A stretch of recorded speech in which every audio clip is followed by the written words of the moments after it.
Welcome back to the Netherkast. I'm Black Cyborg, joined as always by temporary username Shadaloo and Razor. How are you guys doing today? This is episode 36, and we have a lot to discuss because we kind of took an extra week off, so to speak, when we did our MK1 movie commentary, which you should definitely check that out if you didn't. And I also want to make a quick kind of little mention before I forget, because I easily forget all the things that I should tell people about, such as, like, the whole, like, subscribe and all that bullshit that I, like, never say, which I should, but... People know how to use YouTube, right? No, people must, you have to tell them. Okay, but there's two things I want to tell people. Number one, there is a Facebook group, a closed Facebook group that I created for us all to discuss, so that way... It's kind of like it's supposed to take place of a forum. Basically, you gotta apply to be in, and I'll approve everyone that applies if you're listening to this, but I'm not gonna go mention it on our Facebook, like our main Facebook page, because we're under the impression that there's a lot of people that like it because somebody else liked it, and they don't actually follow our stuff. We don't want those people in. We only want the people that are loyal listeners that are listening to this right now. We have more likes than we have regular listeners, so it seems an awful lot like people are just clicking the thumbs up and not knowing what the Nethercast actually is. Right. Why would you like something and not be aware of what it is? I don't know. I don't understand that kind of fucking culture. I don't know. Do you have any idea how many people don't know what a Cleveland steamer is? I think we should. What does this have to do with anything? Steamers, and see how many of those people we can get to like it through cross advertisements. That's an analogy. All right. I'm not sure how we got there from here. But anyways, I see your point, and basically what it's for is I want everyone that's actually a loyal listener, because we know we have at least 200 to 300 people that listen to every episode. We consistently get that many views on all of our episodes. That's like the bottom line. So, with that in mind, we'd like everybody that listens to this to go ahead, apply for the group, just, say, well, I'm not going to mention anywhere else, so I'll know that you got it from there. I'll approve you, and that way, the difference is between the page and the group is, well, the group's closed, obviously, but it's better for discussion, because when you post something to the group wall, it goes to everyone's wall within the group, but nobody outside of the group can see anything that's posted. So one, it's more private discussion between all of us, and two, it allows all the members of the group to actually share something to everyone else's wall, so it's not... Because in our main page, for whatever reason, and I tried to change it, but I don't see any option to... When anybody else but us posts something, it goes into like a little side section and doesn't go to everybody else's wall. So usually nobody sees it. So I don't like that. I want to have discussions. I want somebody to post something as you would in a forum, so to speak, and we can all just chip in our discussion and discuss in the comments. So that's kind of what that's for. And I'd love to see that grow and blossom, because I just don't have any desire to keep checking forums for this and that. But, if I'm on Facebook and I see somebody said something, I'm more prone to see it and chip in with the conversation. With that said, so please pause the episode, take time to go do that, because I'm sure you'll forget by the end of this episode, and then come back and listen to the rest of this. The second thing is streaming. We're going to be streaming more games, Halo, Worms, indie games, whatever. That's what I've done so far, and Razor, Temp, and I streamed Halo. We're going to be doing a lot more of that on our YouTube channel and sometimes on Twitch. I mean, I like the YouTube channel because that's where our subscriber base is at, so it's easier for people to know, especially with the new YouTube gaming. You actually can get notifications when somebody starts streaming on YouTube, so it's pretty much like Twitch. You just don't have the Twitch chat, so, I mean, it's kind of different, but you do have a chat with the YouTube. Regardless, I've learned how to stream better with the webcam and all that bullshit, so we're going to be doing a lot more of that, giving you a lot more of what other YouTubers deliver, more reaction videos and more... just actual live stream gameplay with the webcam and the whole deal and the backgrounds and the scene transitions and everything. So we're trying to make everything better and more professional looking for you. So check those out, please. And if you have any suggestions, put them in the Facebook group. Just say, hey, it'd be fun if you guys played this game or that game. And if we have it, or if if it's cheap enough and we all want to buy it, then we'll do that. So there's those two things out of the way. After that, Temp, why don't you take it off with what we're going to start with? Well, we're going to start with something I've wanted to talk about for quite a while. I've had this window open for some time. This is the Event Hubs poll. And I think it's important personally because it takes a lot of opinions of people outside of TYM. It's people who sometimes have not followed MK as religiously as we have, and what they think, what they want. This is a vote for who people want to see in the second combat pack, who they want for DLC. Right. Precisely. Yeah. And I say we work backwards. I say we start with number... Real quick. Yes. When did this poll go up? Do you know? Like, when did it first start for people to vote? August 1st was when the results went up, or when the poll like initially went up for voting? Oh, that's a good question. I want to say that's when the results were finalized, but okay. I know it wasn't more than 2 weeks before that. So. And also, how many votes are there, so people know that this is a big poll? My only concern... 200. Wait, no, that's not right. No, go on. My only concern with that is it too late? Do you think any of this got considered? Because we're already probably going to get the Combat Pack 2 announcement here later this week. So that means it'd be about a month since the results of that were posted. Do you think they considered any of that? Because I would imagine they already had it. They already had Combat Pack 2 characters planned probably by the time they announced, or at least they were well into thinking and considering by the time Combat Pack 1 was already, announced. I honestly don't think that they take much input. I think, historically speaking, NetherRealm, in a pack of 4 characters, will give you 1 that the fans demanded, 1 guest character, and 2 that they themselves like. It is absolutely not too late. That's been true of MK9 and Injustice and the first MKX pack. It is absolutely not too late got 2 guests with MK. For someone to put up a petition or a poll and then coincidentally have that character included in the combat pack and then have said party claim all responsibility for that inclusion. Exactly. Which will happen. It will happen. You know damn well if the top of this list makes it into the combat pack, they're going to take full claim when they probably already made up their mind beforehand. My only concern was, I'm interested in analyzing this list and talking about who the community wants for that reason.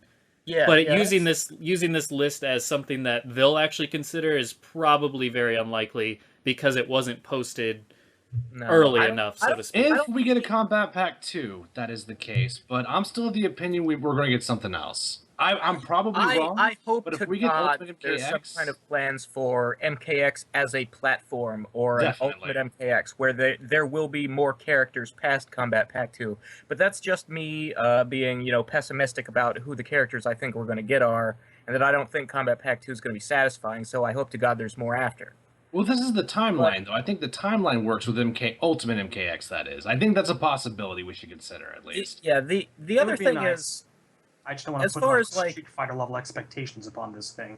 No doubt, though, it sold a hell of a lot, more than well enough to justify it. Well, here's why I think they should do an Ultimate, and it's because I think Street Fighter is not just a thing Street Fighter did, so it's either copy them or do our own thing. I think Street Fighter set a precedent for the entire genre. Because you look at Killer Instinct, that's an all downloadable characters game. It does seasons, and that's what they do. Street Fighter V is going to be, seasons of constant content. Games are going in this League of Legends type direction where that's what they do. They just keep releasing content for the same game over a long string of years. And I think fighting games are going that way, and I hope Mortal Kombat jumps on the trend sooner rather than later. Because you don't want to be left behind. You want to be, on the cusp of whatever the in thing to do is. Well, it's not just the culture. I think you're right. 50% of it is definitely the way the market is structured now, but the fact is MKX is a money train at this point. I think it just makes sense to financially do it. Game of the year so far. It is, but at the same time, you gotta, make your money, but take your chances if it's feasible to do so. I mean, MBC3 was a fucking powerhouse, but look at how UMBC3 turned out. Bombed hard. Bombed bad. But be careful about expansions like that. I think a combat pack's a nice little bit of medium ground. I wouldn't be surprised if we see part 2, but Ultimate, much as I'd love to see it, I don't know if they want to take that big of a risk. Well, we should take a moment to define Ultimate then, because I don't think if Ultimate MKX happens, it's going to be a $40 disc. I think if it happens, it'll probably be a $20 expansion with maybe, say, new X-rays and maybe like 6 to 8 new characters. That's the way. Yeah, that's the way you do it. That's proper. So that's essentially what Ultimate was to MK3. Yeah, and it's all digital profit. I agree. I would love that myself, but that's purely because I want more characters. Right now, my biggest disappointment is the roster. Releasing an Ultimate game, it means there's room for more than just characters. You can do more stages, arenas, and do additional and we pretty much content. Even you could like bonus chapters or something. We pretty much know we're getting at least one arena. I mean, I think we can all safely assume that at this point. So it's not completely out of the question that they might do something like that and throw the arenas with it. But I don't know. Let's get into this list, and then we'll further talk about the Combat Pack 2 and our expectations or ideas or whatever guesses. I don't know. But go ahead and kick off this list from the bottom, like you said. Temp, calling Temp to the podcast. Oh shit, I'm muted. Okay, my bad. We'll start with number 10 because there's so many characters. Number 10 is Jade, which was a surprise to me. How many characters are there on the list? On the list, we have the list is literally 49. All right, let's do a top 20 then. Let's do a top 20. Top 20? Because I'm curious. It's a whole Armageddon list. It's like everyone's not in MKX. Okay, gotcha. It's just they're ranked based on how many votes they got. Yeah, I'd say let's talk about the top 20 because I'm kind of curious. Okay, that works better for me because my characters are almost all in the top 20. So. All right, let's start with 20. Let's actually start with 21 because 21 is fucking Sector. All right. Oh, you're all. No, there's a rumor. There's a rumor going around. Just saying that Sector's coming back. I don't know. Sector is a weird pick. People have been calling for a cyber ninja, but they all mean Cyrax when they say that. I don't mean Cyrax when I say that. Cyrax can suck my dick. Sector was my goddamn main at MK9. Yeah, I'm sorry, dude. it's. I'm not saying it's. I don't think saying it's all Cyrax is fair. I do. I'm not saying it's aliens, but. I would say it's probably in the favor of Cyrax by maybe 70% to Sector's 30. Somewhere around there, I feel is more fair. Yeah, he's not an unpopular character. It's right. But he is number 21. And the other thing is Cyrax also, in a sense, has a cameo in story mode, and Cyrax is completely fucking missing. Right. And Sector's 21. I think that bears mentioning. You know who's not 21? Cyrax. So that's one thing I want to get out of the way right now. Another thing is... Cyrax had tournament presence. I gotta admit this. Well, Sector did too, though. Sector had some good tournament presence. And I think to this day, Sector is still really underrated, to be honest with you. But my thing is this. I feel like the Sector community has just been slacking. I feel like they didn't work very hard for Sector. If he's in Ultimate MKX or if he's in the Combat Pack, I'm like, Sector fans weren't really pulling their weight, in my opinion. I thought a lot of fans were working way hard. Sector doesn't really have a unified voice in the fan base. It's pretty much just Castleman. And God bless Castleman. And I mean, I think he's a cool guy. Nothing against him. I'm just saying he's like the only guy out there who flies that flag. Right. And well, Castleman's kind of like the way I was and Shadaloo was, and even you back in the pre-MK9 days when Smoke was still kind of a underrated favorite, you know? We knew the Smoke fans weren't very vocal, so we were waving the flag as high as we possibly could. And that's kind of like Castleman is still to this day. He's still a big Sector fan, and unlike Smoke, Sector didn't really shoot up in popularity. I think that's because everyone kind of already knew what they got from Sector in MK3 and Part 4 Gold and Armageddon and Unchained. I'm satisfied with knowing Sector is a head and arm on a table. I do not know where Cyrax is. That's why I want him more. I would agree. I also want like that that to be interactable, but I'm not satisfied knowing Sector is a head on a table. Well, you know, there's closure, but there's being happy too. You can come back from that. He's a robot. He's artificial intelligence. Yeah, he can get a new body. You can pick him up and throw him. You say that now. But when it's revealed that as like the alpha dog of the pack, he uploaded his consciousness into Cyrax's body and is now controlling it, you're gonna wish you hadn't. That would be pretty painful. That would be a bummer. Yeah, see, that's people don't like that. That's like nobody liked when Smoke was just a henchman for Noob. Yep. And we were just talking about that before the broadcast started. We're gonna get one Cyber Ninja with a couple of variations, and that's actually a pretty likely scenario. I wonder if they had followed through with that Deadly Alliance ending where Liu Kang's ghost takes over Kano's body, if anybody would have been happy with that. Because there are people like, ooh, that's a cool idea, but, you know, they didn't go that way, so we never got to find out if people had been like, this bullshit, I want to play Kano as Kano. See, if Sector comes out, and I was going to talk about this more when we talk about the Combat Pack 2, but since we are talking about Sector right now, it's fitting. If Sector's in, and he has other variations that are Cyrax and maybe one that's Smoke, or however they want to do it, I don't like that. As a Cyrax fan, I don't want that. I don't want that at all. I'd rather Cyrax not be in the game than have him be... Cyrax might be what Jade is to Right, and I don't like that. Shintaro is to Goro. I don't like that one bit. Even if they change his color, it still says Sector. I just don't like that. And also, not only do I not like that, I think that's disrespectful to Sector fans. Just give Sector his own character at that point. Have him have 3 unique variations, but don't try and have Sector get, try and play favorites to all the other fans, because no Cyrax fan, I mean, there's going to be some that are like, okay, I guess I'll take it. But Cyrax fans aren't going to be thrilled with that, and Sector fans aren't going to be thrilled with that. So you're making 2 lessers instead of 1 greater. That's my opinion.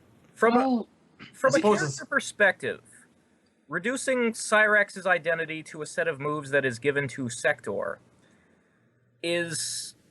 it does diminish the character and his uniqueness when you do stuff like that. Right. I hate shared moves. I hate it. I don't like so much. I don't like Tigrar Fury variation Goro.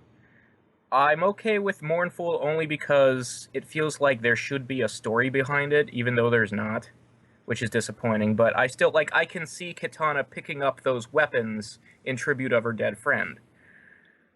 And from a certain perspective, I can see the argument that all of the cyber ninjas, I mean, it's basically, they're robots. They sort of come off an assembly line. Why wouldn't they have the same weapons capabilities in their chests? Like, there's no reason for Sector not to have bombs when, I mean, if you look at Smoke, he had that fatality where he'd shoot 1 billion bombs out, just like Cyrax's bombs, and blow up the world, so it sort of already implies they all carry the same weapons, they just don't use them. I basically thought that since Smoke fired off a Sector missile on Annihilation. Yeah, I think there's a solution that I'm not going to say pleases everyone, but you're right. You guys are all right. It does diminish both characters, but let's say it's not Sector with a Cyrax variation. Let's say it's a 3 one variation characters compiled into 1 slot, and Cyrax has his name on the bar, and he's got all his own unique moves. And Sector has all his own unique specials, and it's his name on the bar. And the 3rd character maybe could be Cyber Smoke. But the only thing they share is normals, and you can compile those half and half. I think... Yeah, I mean, if they have, the same body, and they just change to red, yellow, bluish purple... You can change the body. There's no reason you can't change the body. All you're doing is releasing the character as a single variation and putting them in 1 slot on the screen. That, I think, is a possibility, at least. People will be happy with that. I can deal with it. I would be satisfied. I would be satisfied, but I wouldn't be happy. There's a difference, I guess. There's a difference. 1, what the hell are you going to do with the ending? 2, what are you going to do with the bio and all that stuff? Like, story-wise, what does that mean? Because are you going to beat it with the different variations and somehow get an update on everyone, or is the ending going to include everyone? In terms of the bio and ending, since... as of the end of MK9, Cyrax is just a henchman for Sector. You can basically just make them a Sector bio and ending that also say what happens to Cyrax. And for Cyrax fans, you can please them by having the ending reveal how Cyrax breaks free. Sure. So that you leave it open for the sequel. And Smoke fans semi-lived that as well. Longer be Sector's henchman. Right. See, I can live with it, but I don't know if I'd actually want Smoke to be all up in that biz. And honestly, I'd probably take, I don't know, well, you could put Cyber Sub in the same puppet corpse or something. I think Smoke is so fucking far off from where they are right now. It's not even funny. To put him in there with a system of like Cyber Smoke back in a non-canon capacity than ever have any reference to Cyber Sub-Zero again. That's just me, though. I think Smoke's That's gonna be fair. someone else's biz. I think probably what's more likely is we'll get a Noob Smoke character. I think that's New far Cyber more Ninja would likely. be nice, actually. Oh, I don't like it. Here's my problem still with that idea. And yes, that's a better idea than it being Sector and just with Cyrax moves as a variation. I would prefer if I had to choose between, if I had to have one of them, I would definitely take your idea of make it a generic cyborg character that has all three as their own variations. They look different. They play different other than their normals, and their life bar says what it's supposed to be. But with that said, I still think you're diminishing these as unique characters because now they're all just crammed into one, which, okay, that's not a huge deal. I still don't like it, but on top of that, it's just if I want Cyrax in the game as a Cyrax fan, I want to see what they're gonna do with the three variations. I want the whole kit and caboodle. I want multiple. I want obviously DLC don't get multiple attires, which is a shame and stupid and ridiculous because they say the DLC characters get everything that the main characters do. But with my if Cyrax comes as a DLC character, I want to see what they do with them in the variation system. I don't want to see him as a variation in the system. They could, in fact, do DLC skins. Like, they did skins. We didn't necessarily get them, but they made them in MK9. And Zod had an alternate skin in Injustice. It can be done. And what do you say about the roster at that point? It's possible there could be skins for Tanya and Tremor in Combat Pack 2. So when we look back in history, do we say, oh, what was the MKX roster when it was all done? Sector, Cyrax, and Cyber Smoke were all part of the game. Like, to me, that's just I just don't like that. I just don't. It's not that an elegant solution. I'll give you that. But and it's not just me being like biased towards Cyrax. Like I said, as a Sector fan, I wouldn't like that either. If Sector finally got a game to be in a game by himself as the lone cyborg, which he's never had, I would want him to get all of the attention. I want him to get all the variations, and I want the focus to be put on him. I wouldn't want to just share it between the three.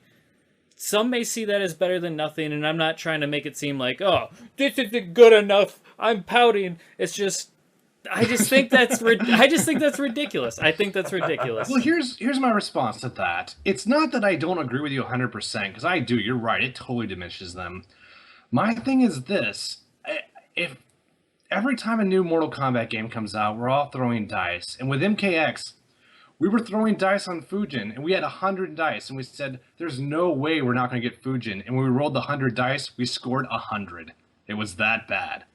And that's my thing. Like, if we don't get them now, what if we don't get them later? What if they're not in MK11? What if we still have no Cyrax? That's my thing. So I'm trying to think, I gotta live now, because there's no guarantee for Cyrax in MK11. This may be the only chance we got. My point of view is, I don't believe they can come up with 3 variations for Sector that are all Sector-based. The dude only has 3 moves in his whole history. Shoot a missile, teleport punch, flamethrower. Oh, I think that's easy. I think that's incredibly you just easy. made up 3 variations right there. Yeah, you just make them.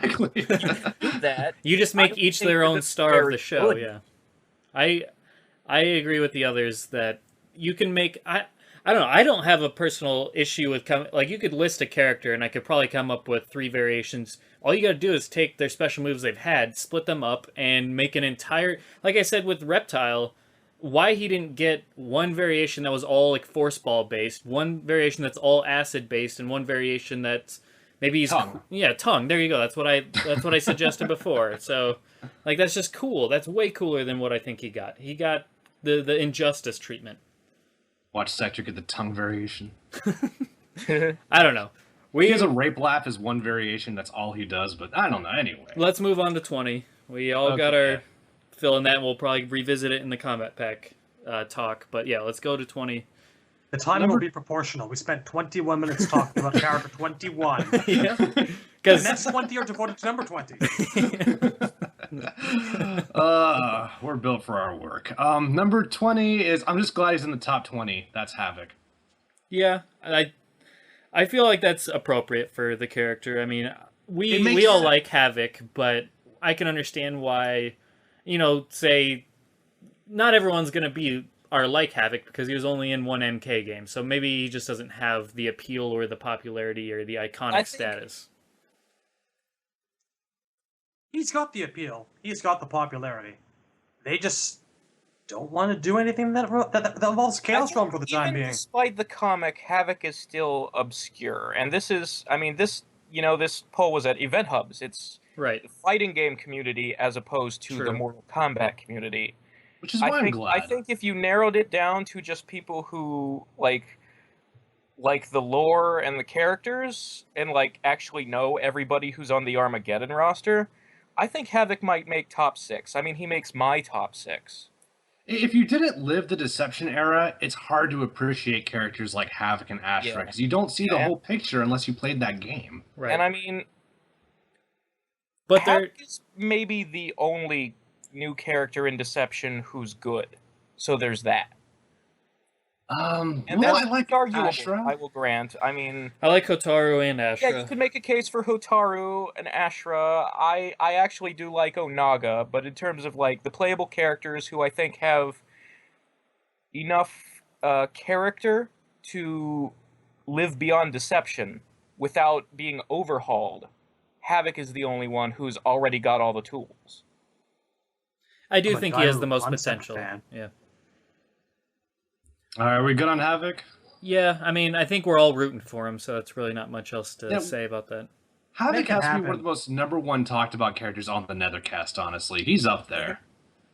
Like, we all like wacky hijinks. I believe he was in our top 10 a long time ago when we were when like the second or third episode on who we want to see in the game when we all compiled our top 10. So I think he was going to be in there. Yep. And speaking of top 10, our also top 10 character was number 7, now number 19, Li Mei. I'm surprised Li Mei's so low since she's actually in story mode. Yeah. That's exactly my thought process. I thought she would do a lot. I mean, it's still not a bad ranking. When you look at a poll of 49 people, it's still not terrible. But at the same time, she is... I don't dislike her, but I think she's one of the blandest female characters. I think you've said on record, I dislike Li Mei. Pretty sure you said that. I think you said it like... Well, I think your exact words were, I'm just going to be honest with you, I don't like Li Mei. I really like... I do like the Deception version, where she ends up betraying them to Onaga. That's true, you've said that as well. Which is like the version everybody else in the universe hates the most. Yeah, I'm half messing with you, but I think your criticism of Li Mei are a lot of other people's criticisms of Li Mei. I think there's a definite overlap. She is the same thing everybody who calls Liu Kang boring hates about him, but more, because Liu Kang actually has all these other character traits that people don't really pay attention to or think there's value in, but at least they know they're there, like his romance with Kitana and the Highlander thing where after he wins the tournament, he's like, I'm gonna live forever and watch all my friends get old and die, and that sucks. Well, I think there's a flip side to that, though. Li Mei is just a nice person who's Asian and a kung fu student. That's not true, though, because the whole storyline, I mean, her storyline was defined by the taint on her spirit and Deception. I like that internal conflict. Yeah, and you can't really minimize that. I like Deception, because her Deadly Alliance ending shows that that's why they created the character. The whole point of her is to show this naive person who gets corrupted. But people only want the Deadly Alliance version before the corruption. Like, they think that's the right version of Li Mei, which is weird to me, because that's the boring one.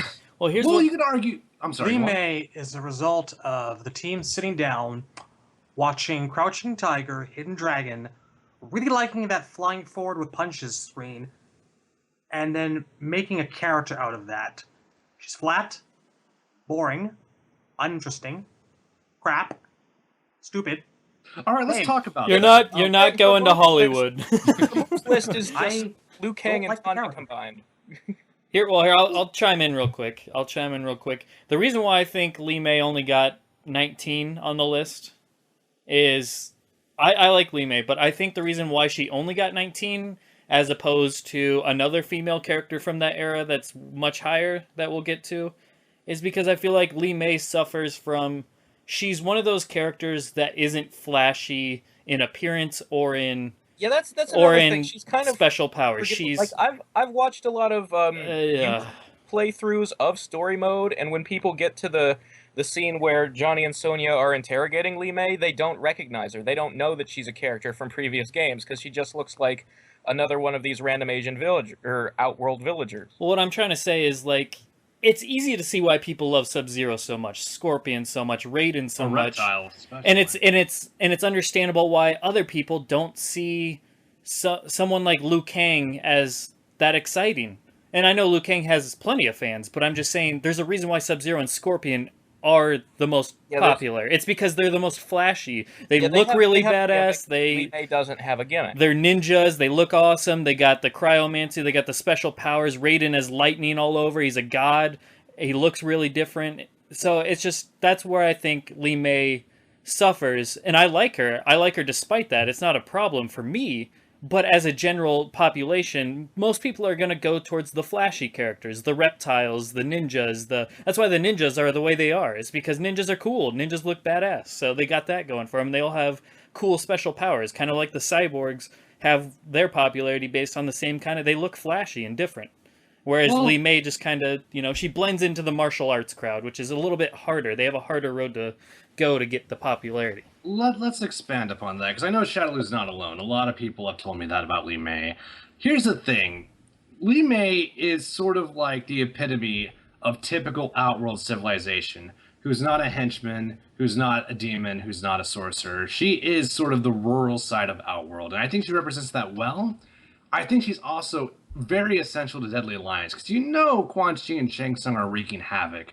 Li Mei is the only time you see it zoned in on. It's when you see it in focus.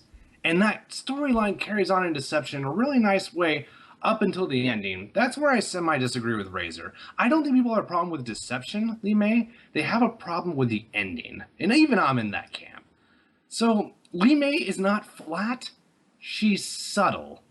And I don't even think that's the reason she got 19. The reason she got 19 is because of 1 through 18. If you see that there's a clear trend through 1 through 18, as we're going to see. And I think given her status, she did well. I'll give her that. Yeah, 19 is nothing to scoff at. I just, like I said, logic... roster of 60-something losers. It's nothing to sniff at. Like I said, I just think logically, she's fighting an uphill battle because everyone else she's in she's in competition with a lot of flashy characters. Her story's not bad, and she's a cool character, but people are naturally going to gravitate towards, the people throwing ice balls and crap like that. I mean, that just makes sense in most cases. Yeah, and again, as far as moves, and like if she were as a fighting game character outside of story and costume design, as someone you play as and do moves with, her moves is fireball, cartwheel kick, and now Liu Kang has the windmill punch.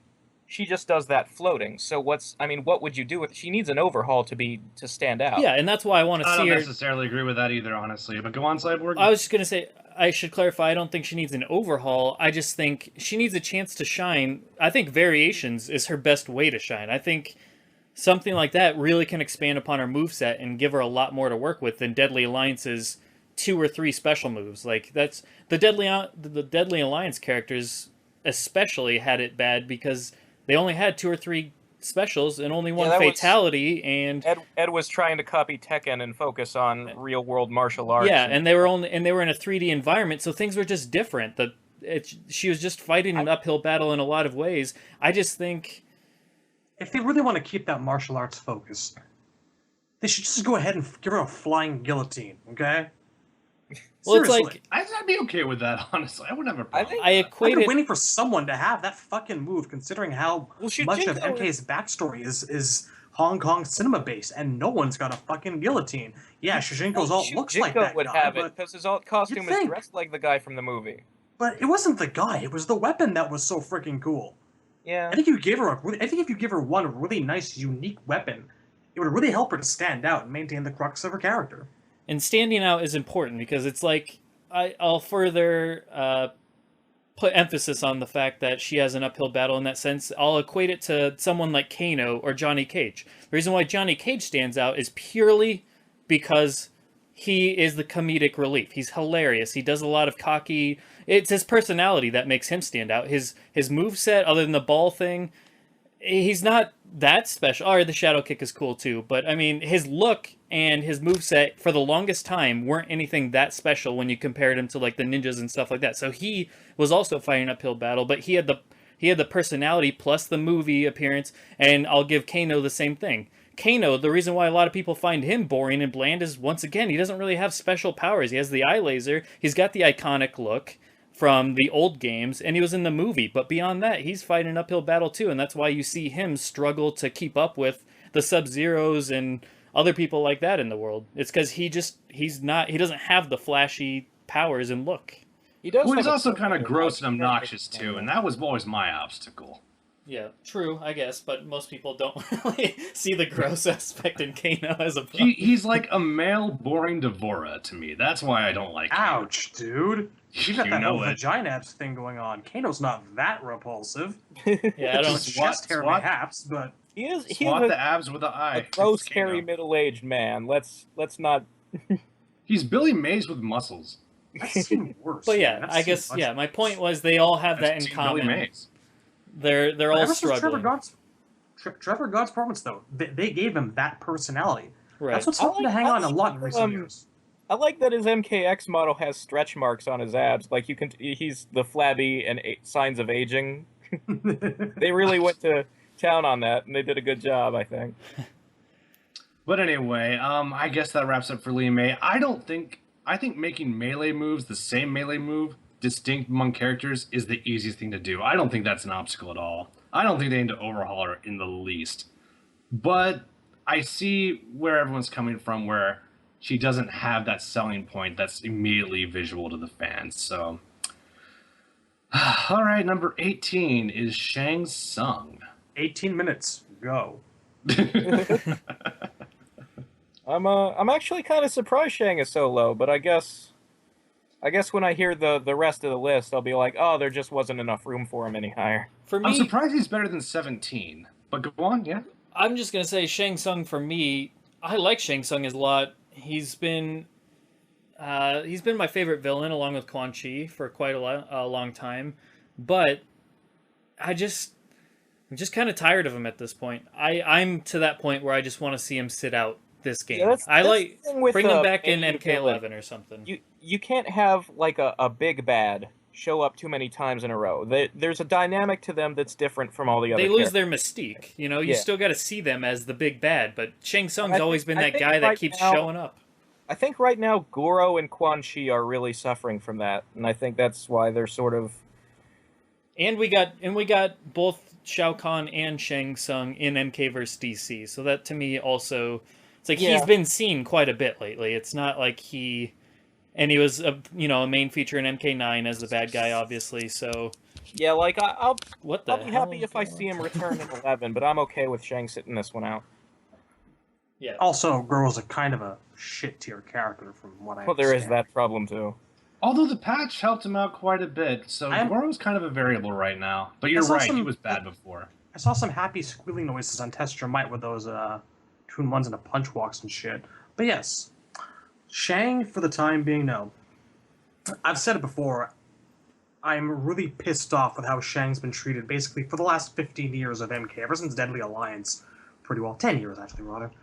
And when he comes back, I want him to be in as grand a way as possible.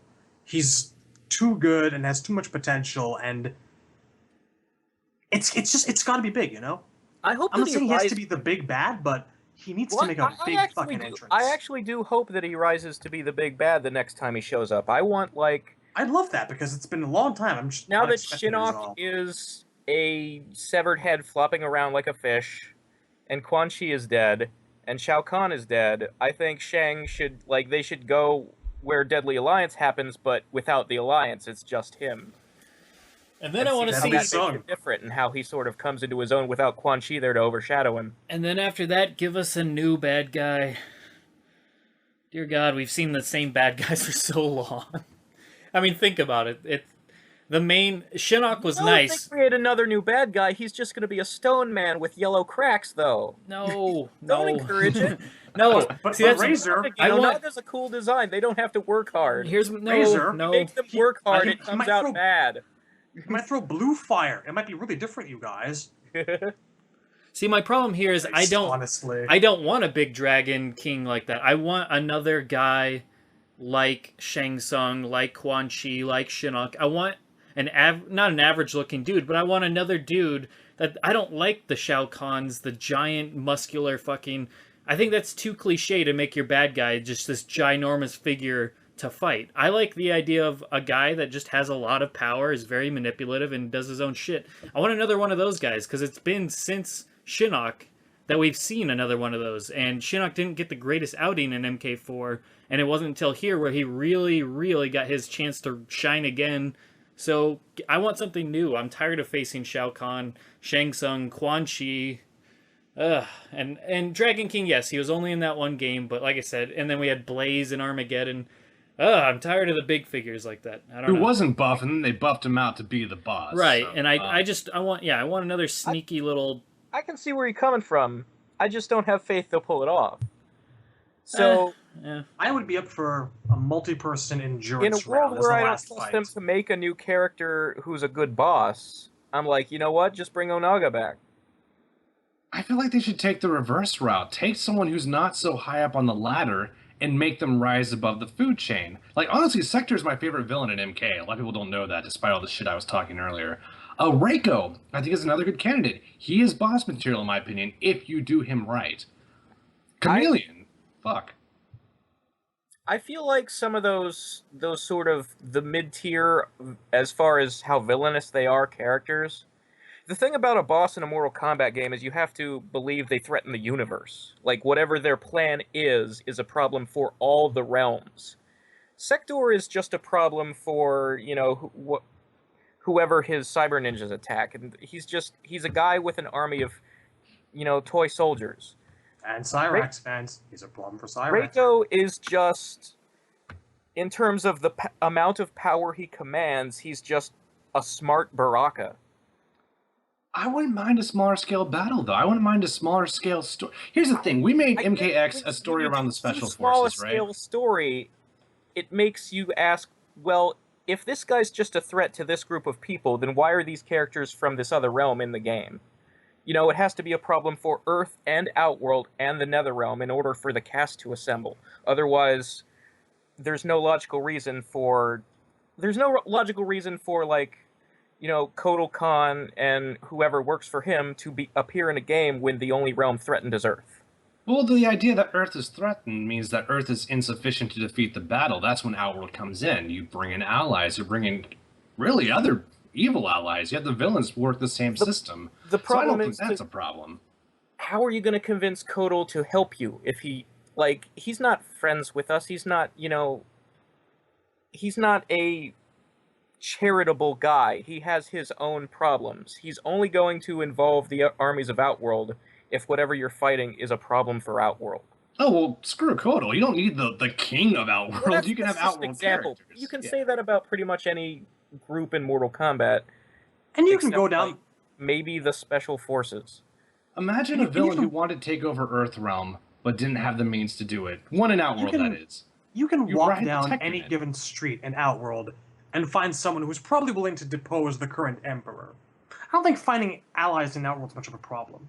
Agreed. But for the actual... For the identity, I mean, we've seen Havoc get something of a fair shake in the current comics, so I could see that. But I think if they really wanted to surprise us, they could take the whole, like, psychotic military imposition of order angle with Hotaru. I think Hotaru would be a very nice surprise candidate for next big bad character. Because we all want to go back to Chaos Realm and or Sado / Order Realm. And I could see nothing better than, like, making those locations the crux of MK11. That was a theory, too. A lot of people thought Hotaru was a potential bad guy for MKX before we knew much, but... I could see him as a bad guy, but not the bad guy. Like, where does he get the power? Because he's... Well, in terms that is of a question. fighting ability, he's on the same tier as everybody else. Who are we Here's a talking question, about though. again? What would- I mean... Oh, what's up? The notion of Hotaru with something like the Dragon King's army is terrifying. This guy knows how to use an army, unlike Baldy and Fuckface, the Deadly Alliance, who just kick the crap out of each other. Hotaru would have a really scary, firm command on that army, and would be capable of wreaking far more havoc than those two did together. Havoc. Just as an example, just saying. I don't know. Like, I could see him as the general of an army, but as the end boss at the end of the game is... Well, he is lawful evil. He could just go up the ladder the natural way and just eventually get elected. Well, no, there's no elections in Order Realm. What am I saying? I see what you're saying, though. I just think with MKX, we made a game about the Special Forces, and I feel like we should have built a conflict that better suited the Special Forces. If we were even going to do that, I wish it not happened at all. The way I would have handled MKX's story is not have them be a team at the beginning of the game. Have, like, Cassie go around to all the different groups and recruit people to fight the threat.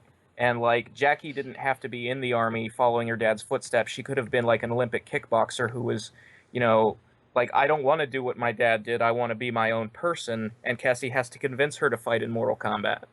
And, like, Takeda is still with the Shirai Ryu. He didn't go and join the army with Kenshi, and, you know, that would have been a more interesting story, I think, because it would have felt like a more natural, these people from all these different groups come together, as opposed to feeling like just a Special Forces story. But there's nothing natural about MKX's story. It's all contrived pretty much from the first screen. It's...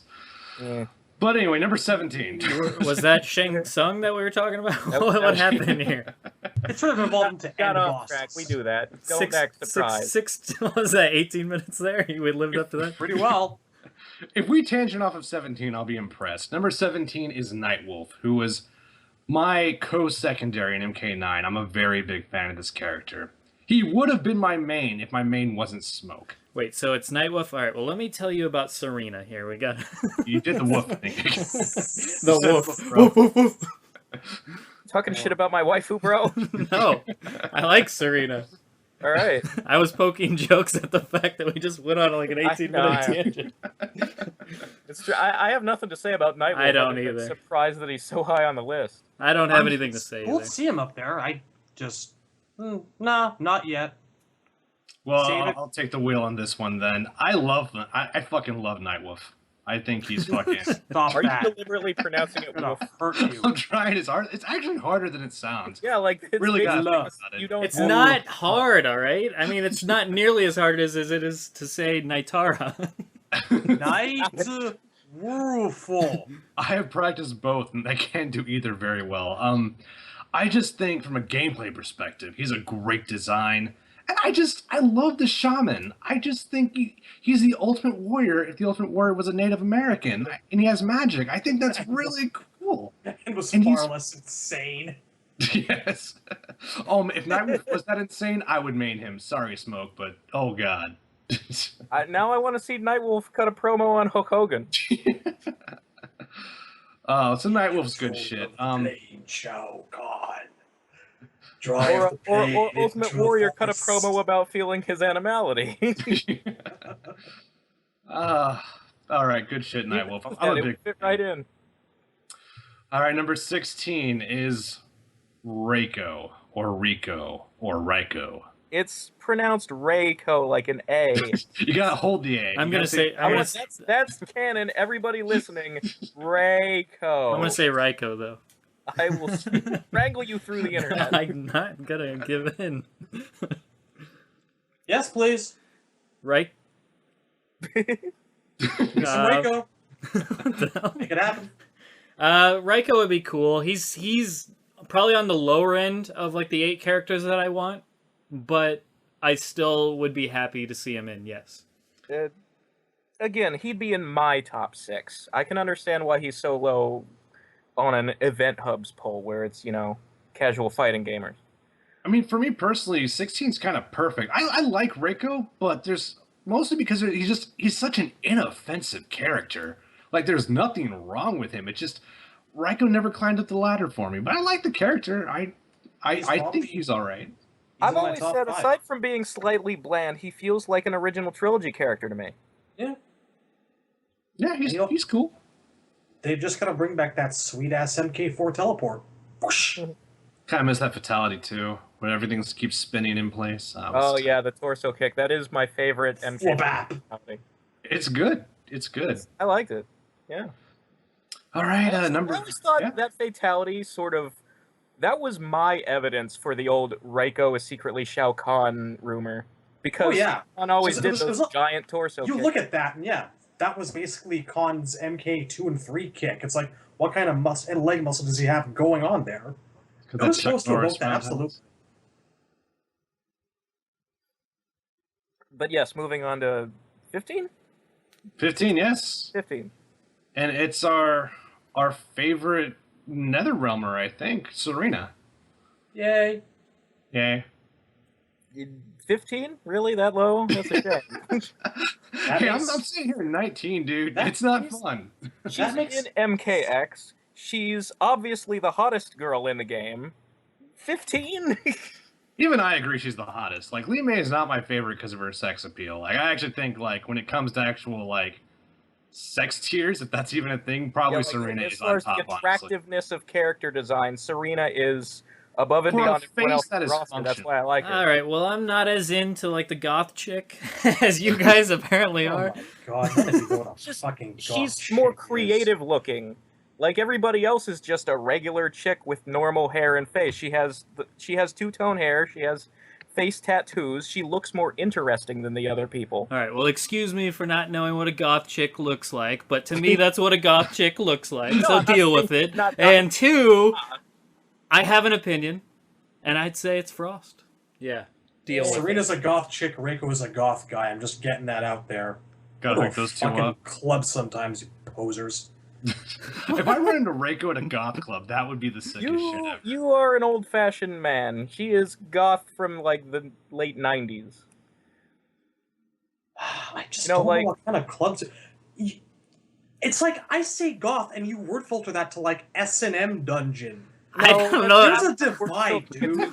I don't even know what Serena looks like a is happening. sex worker. What is I'm happening. You've actually admitted picturing this. people They're from the all 80s Quan's wearing puffy concubines. pirate shirts or something. It's weird. What is? I would- It's I would totally take Reiko in a fluffy pirate shirt. I'm picturing It would like work a lot. Klaus Nomi. Why is there such like designations? I want a triangle in my game. Klaus Nomi was a triangle, a talented triangle. I think we need to have like a 6-picture test and decide what's goth and what's not. Like, point to the goth one. I mean, You music are wrong. culture is all about subcategorizing subcategories, you know? So it just, Apparently. It depends on like your exposure to that culture. Like for me, growing up, the first goth character I ever saw on a thing was the chick Kylie from Extreme Ghostbusters. So now that's what I picture all the time. All right, well, I'm going off of black lipstick, black makeup, black hair with the white stripe. That's all. I don't know shit about anything else, so I don't really care. That wasn't my point. It was just a passing comment that's clearly It's breaking Shadow's down. fault. He's the one who gets all uppity about the terminology. Regardless, okay, well, let's just pass it off that I don't know what the hell I'm talking It's like about. seeing a black guy holding a boombox and assuming that he's into gangsta rap. No, He's just no, on that his is way not. to get it repaired. No, that is nothing like what's happening. If he's holding a boombox, What he's is a break happening dancer. right now? Come on.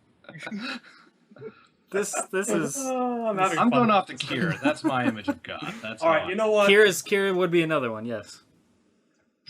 Oh, sweet Jesus. you're Regardless, all retarded. Wait, Frost would be she's my the choice for that black category. chick? Number 15. I'd like to, real quick, I will throw my actual thoughts on Serena, other than all that bullshit, because that clearly went off on a tangent. Serena, I would like to see purely because, one, she is a cool character, but for me especially, I think it's outrageous that this girl has never been in an actual roster of the main fighting games other than Armageddon, and I use that in quotes because I don't really count that. So, get her in. There's so much potential there. Just have her be. I want to see her in a 2D fighting game for once. Yeah, she only ever appears in the games that don't count. Yeah, the tournament edition in this are in Armageddon, so it's ridiculous to me. You know what, though? It is really cool to see her up there at 15. I actually figured that she would have been way, way lower, but no. The MKX cameo was a really, really nice touch. Helped her to get some of that nice exposure. Long-standing, long-running underground fan favorite. I would love if she was... It's sad to think that, like, we're assuming combat packs will have a token female character. Some of us are, believe it or not. I think so. And- Yeah. I Yeah. think you kind of have to have at least one. Well, I think that's just the standard. That's what Yeah. I'm not saying they have to have one. I'm saying that's just all we've known. With MK9, they had 1 out of 4, In Injustice, they had 1 out of 4, and then in the 2, they had 1 out of the 2, and then in the previous pack, they had 1 out of 4. That's just, it's a pattern. That's all. I'm using a pattern. I just wish that it didn't necessarily have to be the one character. Right. No, I understand where you're coming from. But I think it's assuming that there does have to be one for some reason, she's probably my number one candidate. Yes. I think there are rare occasions when, I don't know if you want to call it affirmative action or like forced diversity, when it is maybe necessary and a positive thing. It's and that's, absolutely like I said, necessary in this rare, situation. very rare. But I think if left to their own devices, they would, you'd get 8 characters and be lucky if one of them was a girl. And that's not right. Absolutely. It's just sad that we have to even, like, make it happen that way. I agree with what you guys are saying. It is sad that it sort of... Because I think there's genuinely some real... One character who's a girl per pack. I'd like to see it more mixed up, Right. Pack that has 2 girls, a pack that has 3 girls, and then you could have a pack that has none because it's all over the place. I'd pick Frost, Lime, and Serena if I had an option to do something like that, because they're all cool characters. I don't pick them because you have to have a female in there. I pick them in there because I'd actually like to see them in the game. But yeah. I agree with what we're saying here. But unfortunately, it doesn't come across that way. I want to see them because I think they're cool characters, but I also think that there's a significant contingent of... There's a standard in place that there's a pattern that we've noticed that there's like one... For every 4 males, you have 1 female. That's how the normal roster pretty much is, and that's how the DLC seems to be.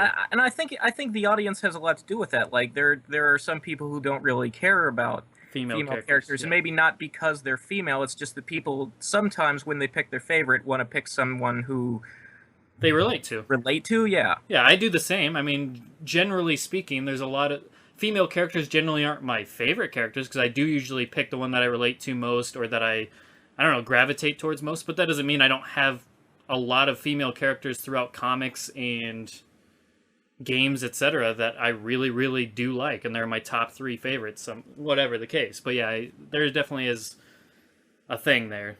So, but anyways, any other thoughts on Serena? I was just going to say, like, for a developer that is notorious for being unable to design female faces, I'm just blown away that she looks normal and that it works, and that I think by far she is the best looking female in Mortal Kombat X. I don't even think there's a contest. Oh yeah, if we're just saying MKX, Frost looked like dog shit. I would also argue her hair looks so dumb. The faces have gotten better. They're not perfect, but they're way better than they were in the past. I would say Serena's is perfect. It's still got a ways to go before they can ditch that stigma of being the developer that can't get girls right. If I'm being honest, I actually think Serena's model in MKX looks a little bit cross-eyed, which is weird. That's a different criticism, though. It's not her fight. Yeah, no, but like as far as like the cheeks and jaw problem they always have, she's got none of that. That's all I'm talking. Cross-eyed is a thing. Maybe it's intentional. No. She finally gets her due, and that's her thing. We just couldn't see it before because the graphics were so low. But she was cross-eyed. Pixel quality. But she doesn't look like Tim Curry, and to me, that's a huge accomplishment. Wonder Woman Tim Curry was the fucking worst. Well, I didn't see her in that angle before, Tim, but now that you've said it and I'm looking at a screenshot of her, my keyboard is rising. You know what? Can we get transsexual Transylvania as a stage? I think we can. I don't see why not. Shot of Sonya from MK9. Yeah, that's Dr. Frankenfurter in a blonde wig. All right, I don't know. 14. I can't. Bless my soul. Okay, number 14. Sindel. Speak of the devil. It rustles my jimmies that she's a point higher than Serena. Yeah. I really like Sindel, and I'm actually really... I rustles my jimmies. Can I call Sindel Goth? Can I call her Goth? Yes. Is Sindel Goth? Yes, okay. I'd say yes, definitely. I feel like there's different levels of Goth at play here, and she would be the top. She would be the top. Honest to God, there's entirely different modes of dress. I'm just busting balls about Serena. She's equally Goth as Sindel is in her own way. But... I'll get my thoughts out of Sindel, or that, what? That sounded odd. Give Sindel some thought, all right. I suppose sexual and abstract. Keyboard rising.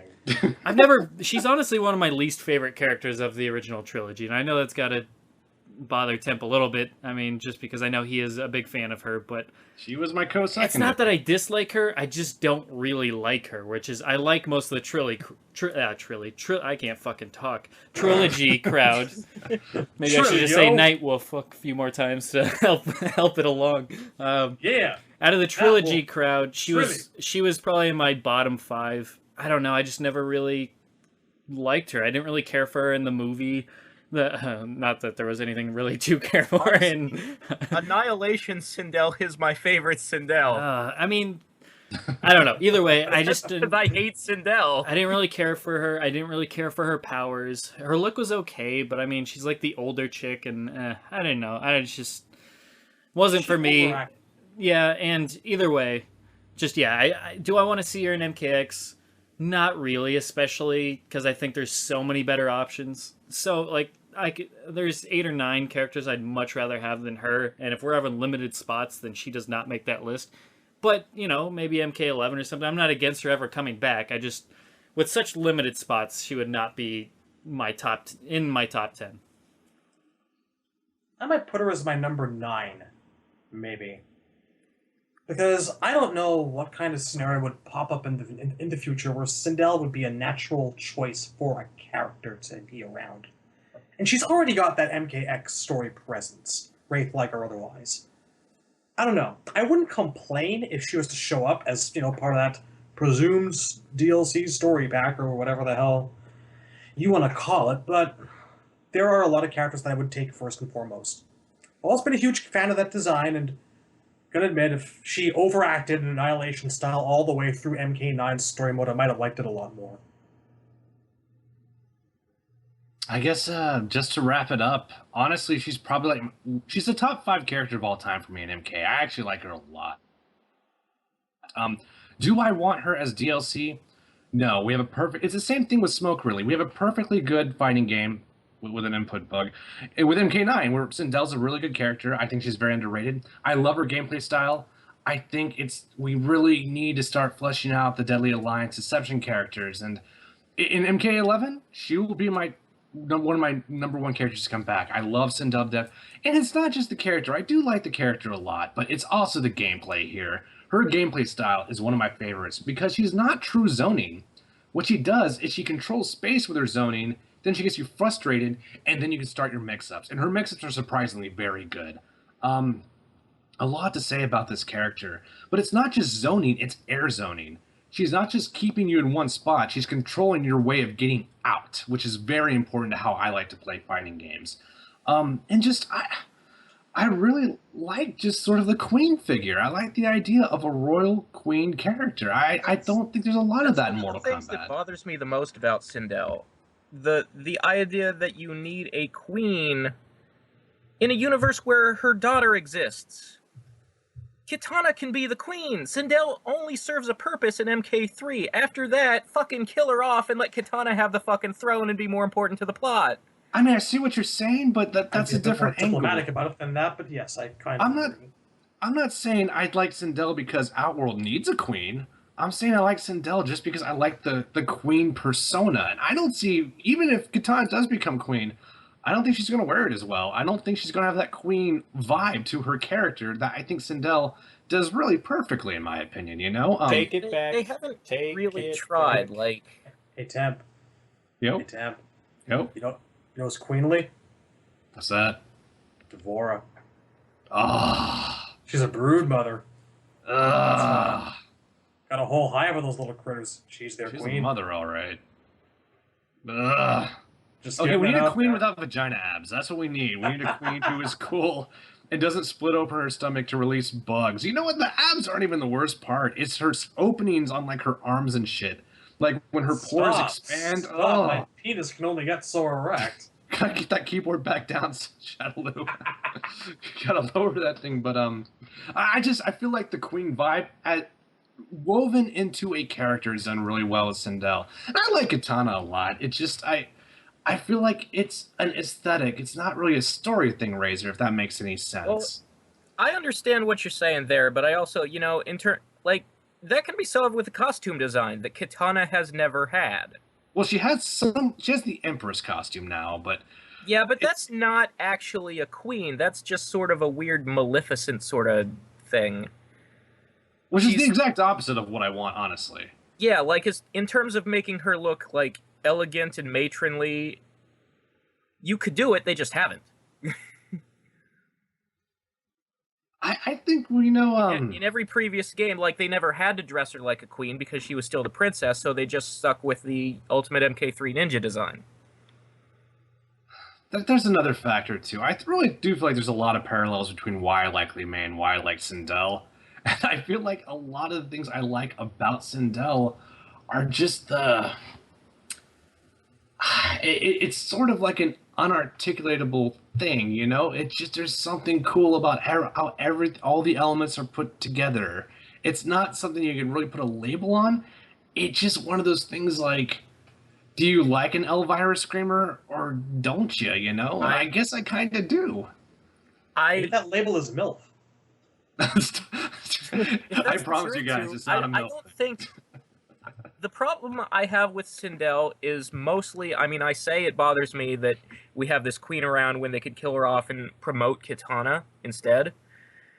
But the thing that actually bothers me the most, the thing that is 75% of my hate of Sindel, is that she looks like a drag queen. She looks like a dude wearing too much eyeshadow to the point where it's face paint. She's got this giant wig. She's a flamboyant, like, camp drag man. Not that there's anything wrong with that. Not that there's anything wrong with that. I never saw that. I mean, no, I guess... No, I just... No. No, just no. I just see an Elvira tribute when I look at her. At least initially that's what I saw. I never got the drag part. Like, that's correct. I've known women with jaws like that. Well, there's manly women. And I think, doesn't mean, yeah. It's true. I think that honestly... It's the makeup and the wig, though, that makes it, you know... Are you sure that this doesn't go back to, like... Does this go back to MK3 for you? No, it's mostly her MK3 blue screen look. Like, she doesn't look like this so much in Deception. In MK9, she looks like a grandma who's wearing a little too much makeup, but not like a man. But when I think of Sindel, I can only think of MK3 Sindel because it's such a strong image in my brain. And that is clearly a dude.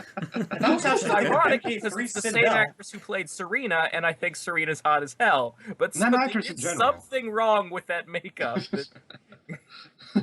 I personally go for beautiful actress. I can't remember. If I'm actually going to like think of Sindel for one specific image, I would go to the MK3 versus screen. I thought she looked great as hell there. I admit that like the character select screen, she looked terrible in it, but half the cast did really. What was Liu Kang even doing? Squinting really hard? That's seriously. No, it's really not. He looks terrible. Half the cast looks terrible on the MK3 select screen. I'm just gonna get that out there right now. Striker looks like he's just like falling asleep at the wheel right now. I need to get the select screen out to know for sure, but I think I feel where you're coming from. But let me check. Like, you know, I comment he just looks funny. He does. I'll pull this thing up too. In a game that has Striker in it, I have a little hard time looking at like the regular characters and going, that guy looks funny. They all look kind of funny now that I think about it. Like, yeah, MK3 is the funniest looking game. Like, Nightwolf's got that constipated expression on his face, and Cyrax has got that, wait, what's going on, guys? Kind of look on his, like... Look at Kung Lao. What the hell is... I never liked MK3 all that much. Like, what the hell is Kung Lao even doing? Trilogy. My brain goes, my favorite games, I liked MK1, and then I liked MK2, and then I liked MK4. I skip over 3 because I thought it looked stupid. I mean, I'm going back to Shadow's point on Kung Lao. Kung Lao's doing the Sylvester Stallone thing, so... Did they, like, capture Shang Tsung in the middle of, like, saying something? Because he's... The angle that his lips are at, he can only be going, meh. It's just fucking terrible. Also, Sindel's mouth. That's what's always bothered me about that image. It's her mouth. Why is it completely white? Is she hawking up a fireball? Yeah, it's pretty I white. think those are her teeth. Are we sure? I don't see any divide in there. It's like a teardrop, but inverted the other direction. I don't know. I don't really care that much. Any image of her from MK3, you know, I see the that she's got that much eyeshadow on, and this big giant poofy wig, and sharp cheekbones, and a squarish jaw, and I'm just, let's be honest, a flat chest. Not that there's anything wrong with that. I don't Number see 13. Muchacha's tits are top tier.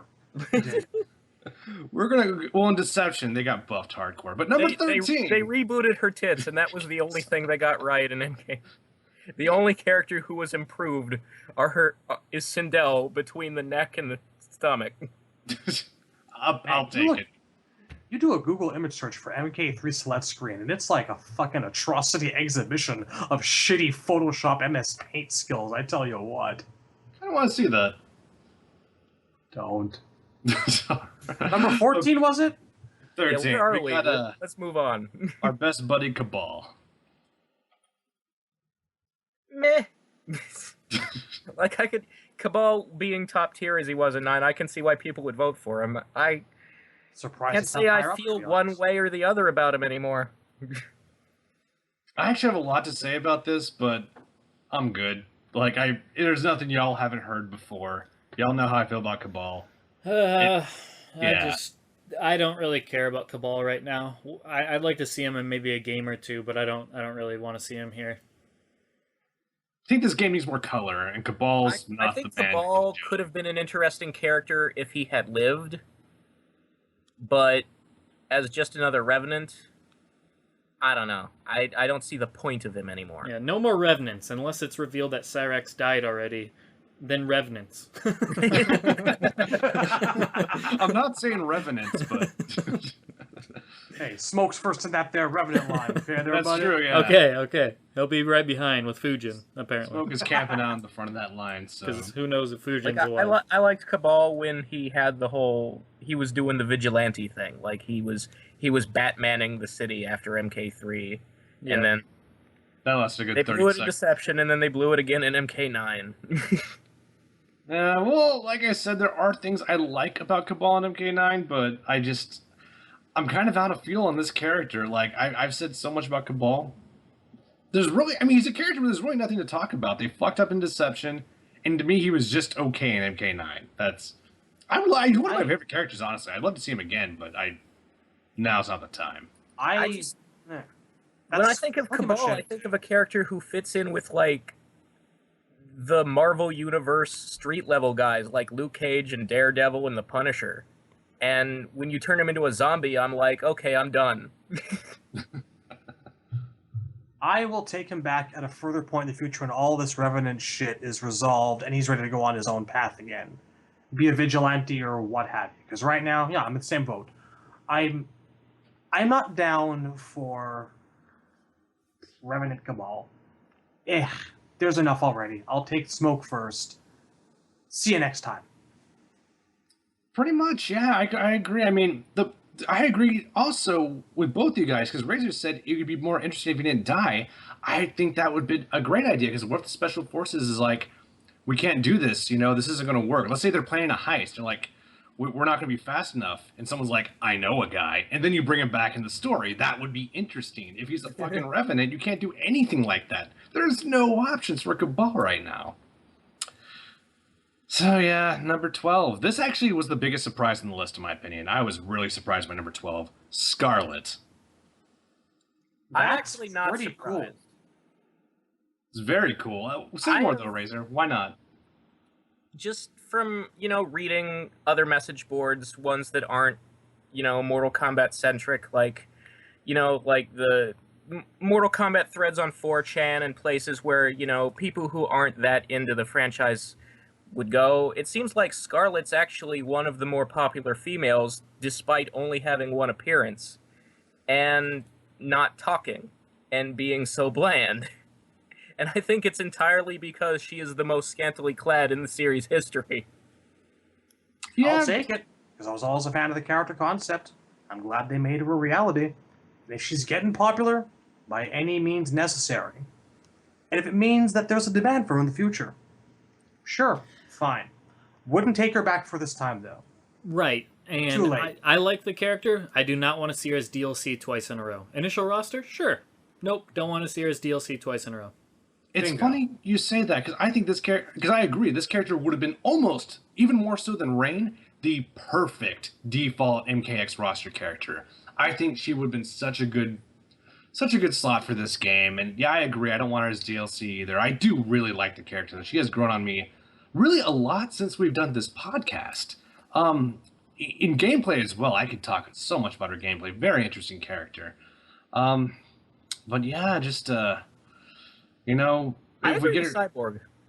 If she had been on the main roster, I would have been all like, yeah, that's cool. Let's see what they do with her. This is the chance to build her up. You know, they just introduced her. Now show me the follow through. Yeah, it shows immediate follow-up. It shows that they're taking their new characters seriously. It instantly puts her in the story spotlight, because usually if you're on the initial roster, you're going to have more, you know, you're gonna be in story more. But as DLC character, again, you're just going to get an ending again, and like, just certain characters need to be initial roster or not at all. And to me, those two characters are especially Scarlet and Rain. That's just how I feel about them.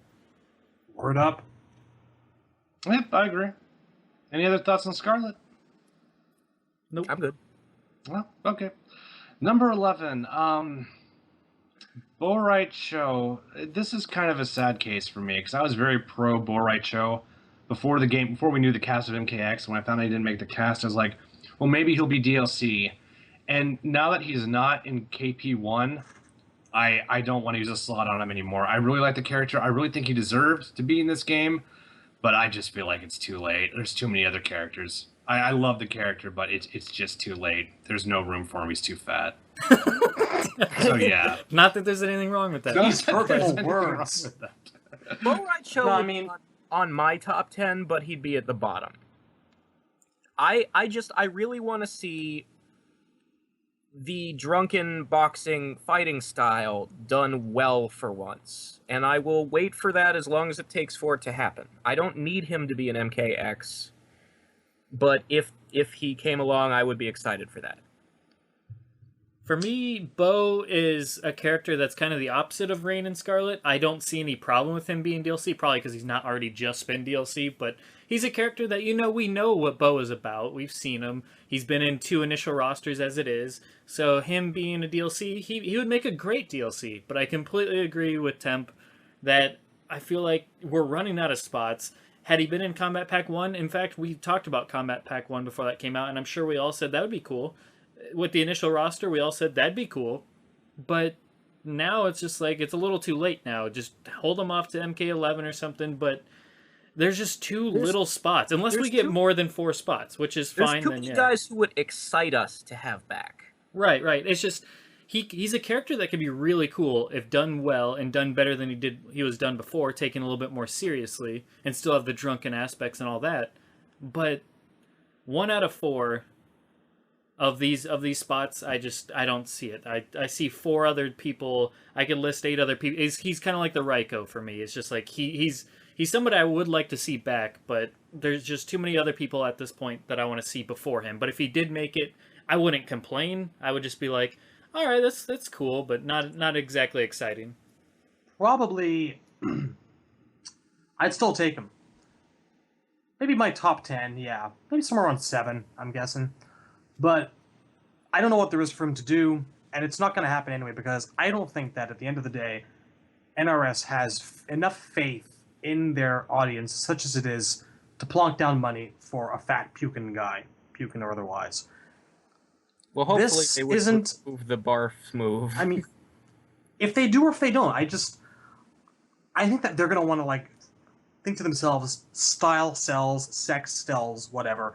And I just don't see them having that kind of a confidence in that character to actually ask for more money for him. Not that there's anything wrong with the character, again. Yeah, that's But- another problem. With DLC, you're asking people to pay money for this character, so Yeah. you And, gotta ask, would people really pay money for Rai Cho? Which- and I don't think they would. He The needs only- to and yeah, roster that's the guy thing. make it in. The only thing to and the MK fan base is what it is.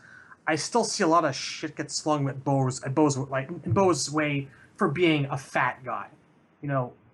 It's nice to think that we've all grown up a little bit since Deadly Alliance, when everyone was just calling him a fat turd, but a lot of us haven't. No, it's His a weight- struggle, and it exists in every fighting game. There are people who don't like Bob and Tekken. There are people who don't like Rufus in Street Fighter 4. It's a thing. For me, Yeah. the weight isn't the problem at all. My only problem I've ever had with Rai Cho is the farting and the potty humor. It's just like, I'm not into that kind of dumb, like, toilet humor.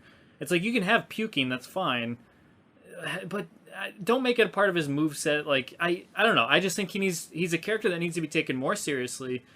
Slimming down means nothing to me. I like diversity in my I characters. wouldn't want him slim. Yeah, He is what he I is. like diversity in characters of all shapes and sizes, all different colors, and all different species. And I think that was the problem that I had with this game's roster, is they're too damn similar with all the special forces treatment, all that stuff, and not enough flashy characters for me personally. But for me, Bo, just make them get rid of the potty humor, and they've since done that a lot with their game as a whole. They got rid of the overly sex appeal from MK9. They've taken things more seriously, and they've gone more for, subtlety than rather just beating you over the head with him farting into a torch and lighting his opponent on fire. Which, yeah, haha, that's funny because it's just so damn ridiculous, but it's stupid. It doesn't speak well to the people playing it. It's like, who's your audience here? I thought this game was rated for mature, not for 9-year-olds. You're right. It's beating you over the head. It's being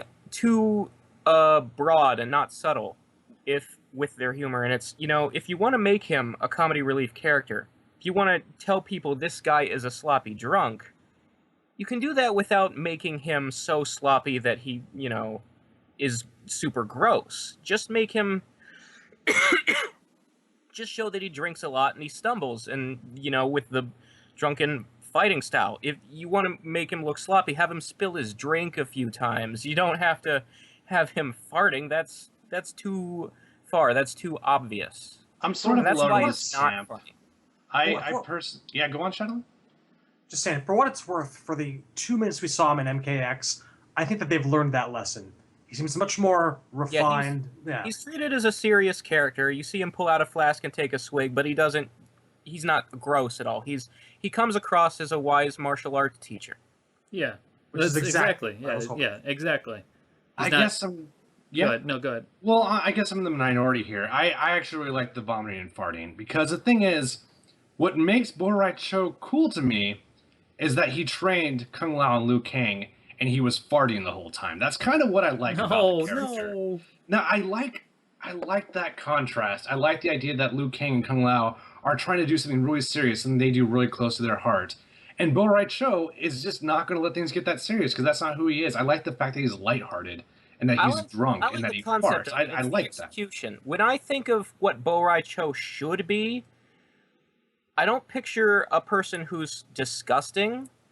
I picture Yoda in Empire Strikes Back, where he's pretending to be just an alien, and Luke doesn't know that he's the Jedi Master. And then he farts. No. See, here's my issue is... No, I see what you're saying, though, but... Well, how can you call Kano... The boy has no patience. How can you say Kano's disgusting and that's a turnoff for you, but you love the idea of a character just farting and puking all over the place? Because that's all Kano is. Kano is just the scoundrel. Rai Cho is this good-hearted man who is surrounded by these very serious people, and he makes light of it because I think that's a good philosophy on living, to be honest with you. Guy who doesn't take things seriously. He's just a slob. He's a disgusting slob. Yeah, but I like that contrast, though. With Kano, there's no contrast. He's And just a douche. No, and it's not... He's not just contrast of the guy who's like pretending to be, unassuming and just a fat slob, and then secretly he's this amazing martial arts guy. Right, sure. You can have that without the puking and farting. Well, that's too my far. problem is the difference between him and Kano to me is Kano's a guy with bad manners.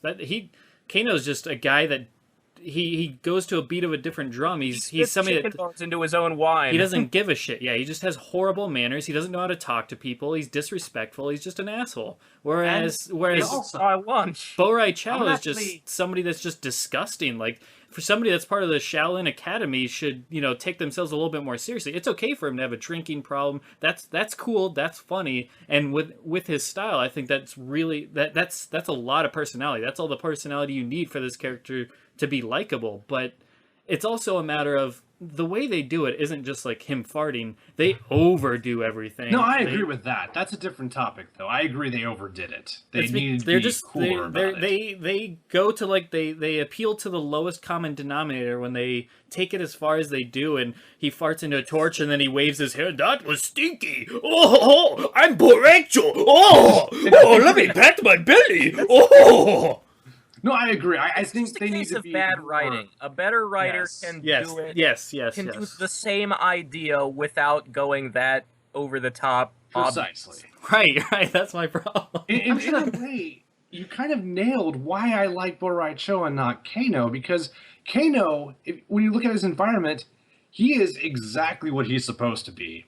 Rai Cho, if you look at his environment and his position, he defies that so beautifully, but I agree. I don't want to slap his ass. I like that too. Like, Kano is one-dimensional. Rai Cho has hidden dimensions. You know what though? I'm gonna contest that, because I think that there's a few levels to Kano that aren't necessarily a huge part of him, but they're there. Number one, Kano is, you're not gonna agree with me on this, the guy's charismatic as all fuck. I don't disagree with that, actually. I think there's something to that.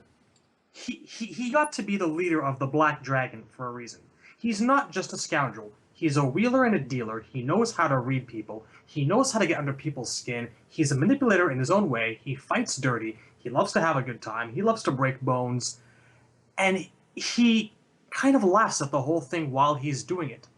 Kano, to me, he's like a pirate. He's like a pirate thug. Pretty much. He's a pirate thug who loves what he does. That's the key. Kano is so happy to be Kano. Yeah, that can be fun, but it's not at all deep.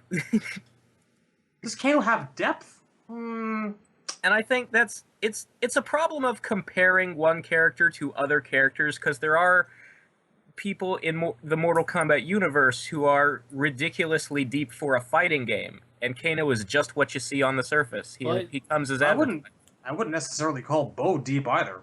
I'd call him an archetype. He has a little depth in that, he's, hiding being an amazing martial arts guy behind being an alcoholic.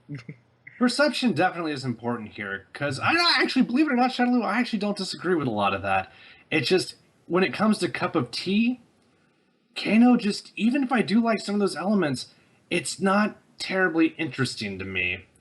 There's something very vivid and alive about Rai Cho, that there's something invigorating about it. Kano, I'm trying to find that one thing to latch onto.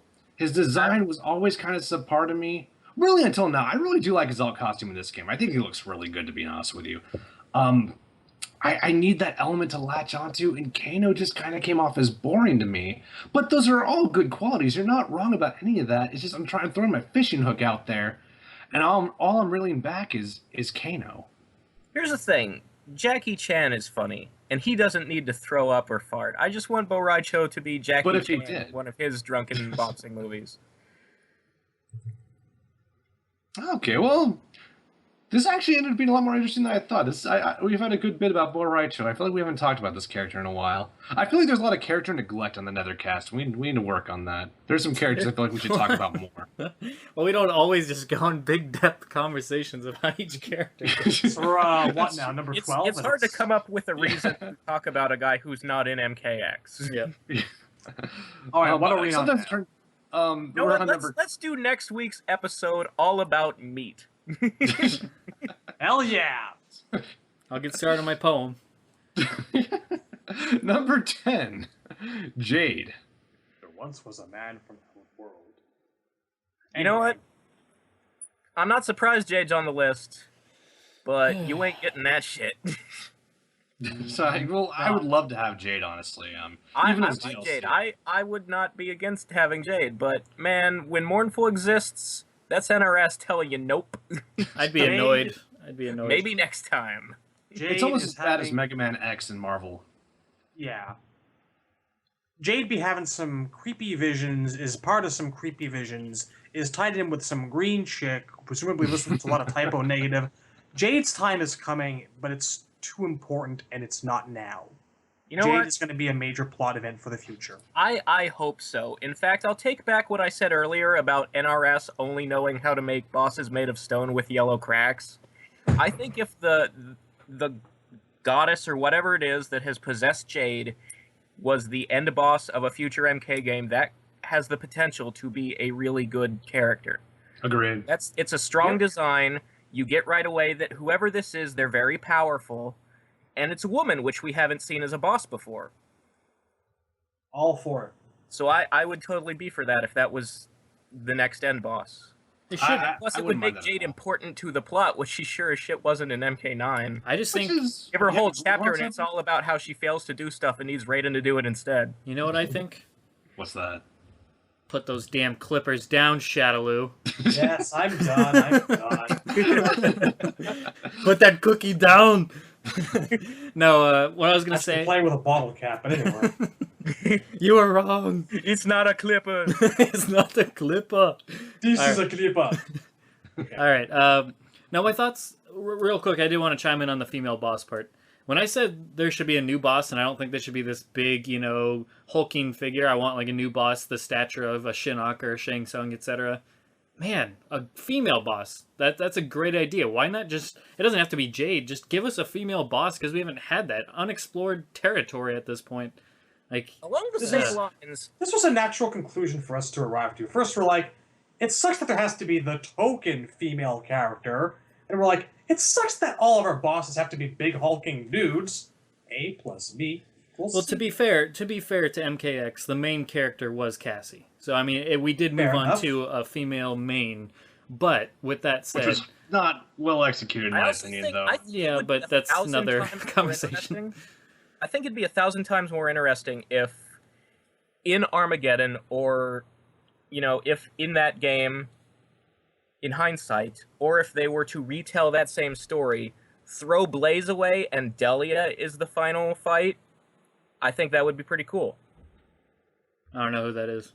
It's I'm here for that. Arcus's wife, the chick who made Oh, Blaze. yeah, okay. It's got a blindfold. Yep, Yeah. yep. Big old stupid hat over half of her David's face. mom. But yeah, regardless, I would love to see if, I just, picture someone like Sindel. Like, how...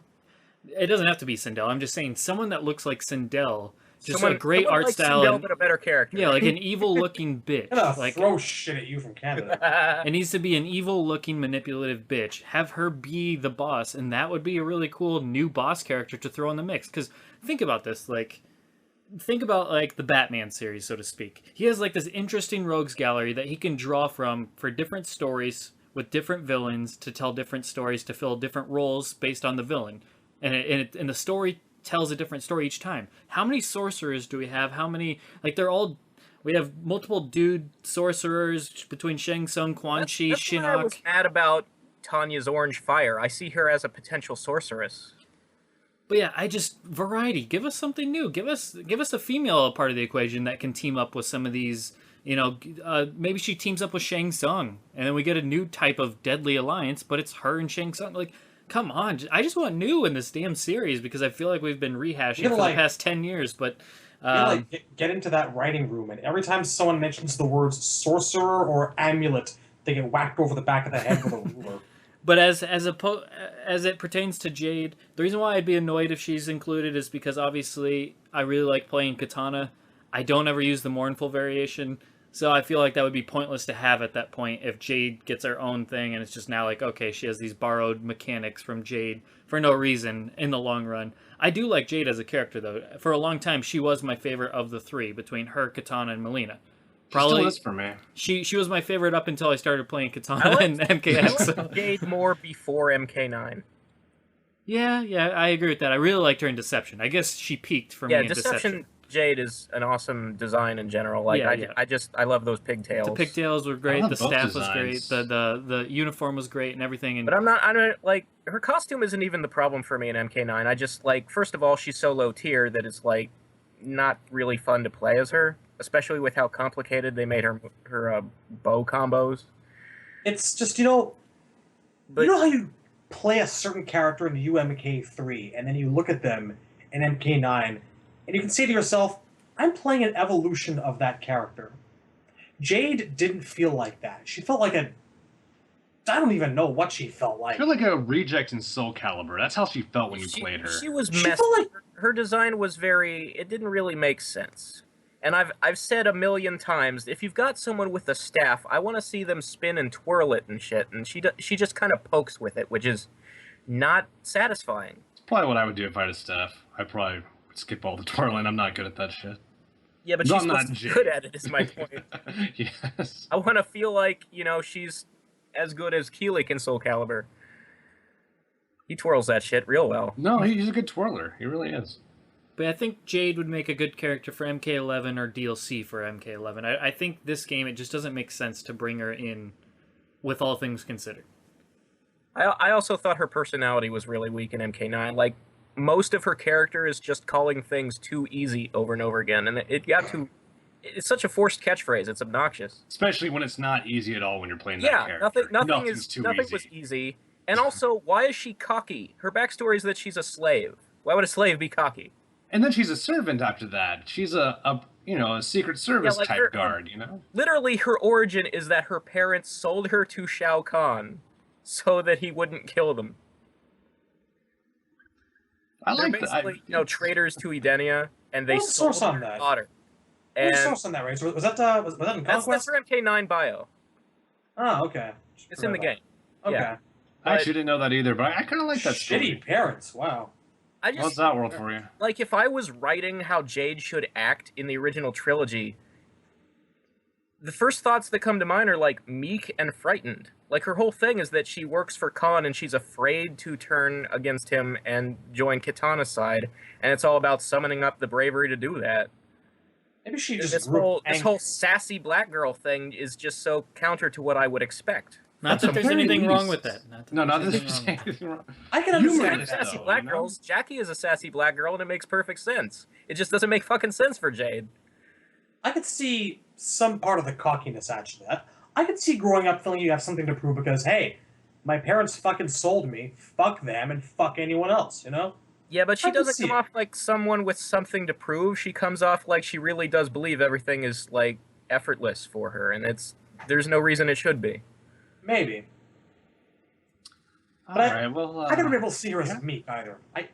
I can't agree with meek as a character trait for Jade. I would Smart. agree with that, too. I would say Smart. humorless. I would say a humorless, serious character. Because in Deception, that's what she was to me. She was the no-bullshit guard of Sindel. And that's kind of how they portray her, Yeah.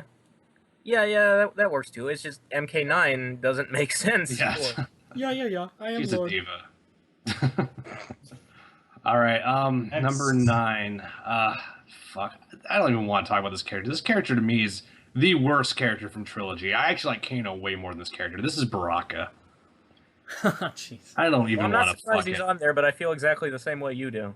Yeah, I don't even. I was explaining this on a rare appearance on MKO today, non-actual argument today, and Amazing. yeah, it's the person, I don't know the person's username by name or if he listens to this podcast, but his favorite's Reptile and his second favorite's Baraka, and I was trying to explain, Baraka hasn't sat out in a while. He was in MKD, he was in MK Armageddon, he was in MK vs. DC, and he was in MK9. I mean, that's a rare... There's only 5 characters that can say that.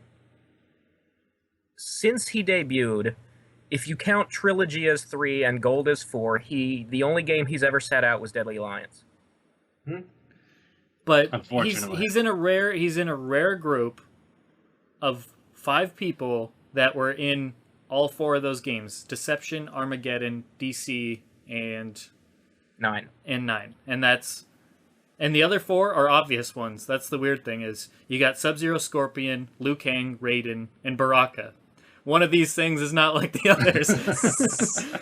One of these things don't have a brain. And in his that's head no more. obviously because MK vs. DC, there was only 10 characters on the MK side, or 11 if you count Shao Kahn, and he was the different character in there, basically, not the MK1 and 2 main characters that you'd expect, and a lot of the MK1 and 2 characters. Cage was not in that game. Yeah, but regardless, so I just think it's time for him to sit out. We've been playing him for the past 10 or 11 years. Have I not been saying this exact thing for the last 3 months on this show? I'm bored of the guy. He's dead. Yeah, you're right. Take a It's break. really a familiar argument. See, and I do like- not disagree at all. I do need to say I do like Baraka though. He is in my top For me, 20. I like the character. I just we've played him enough, and I want somebody different for this game. He can be an MK11, that's fine. He sat out at least one game, okay.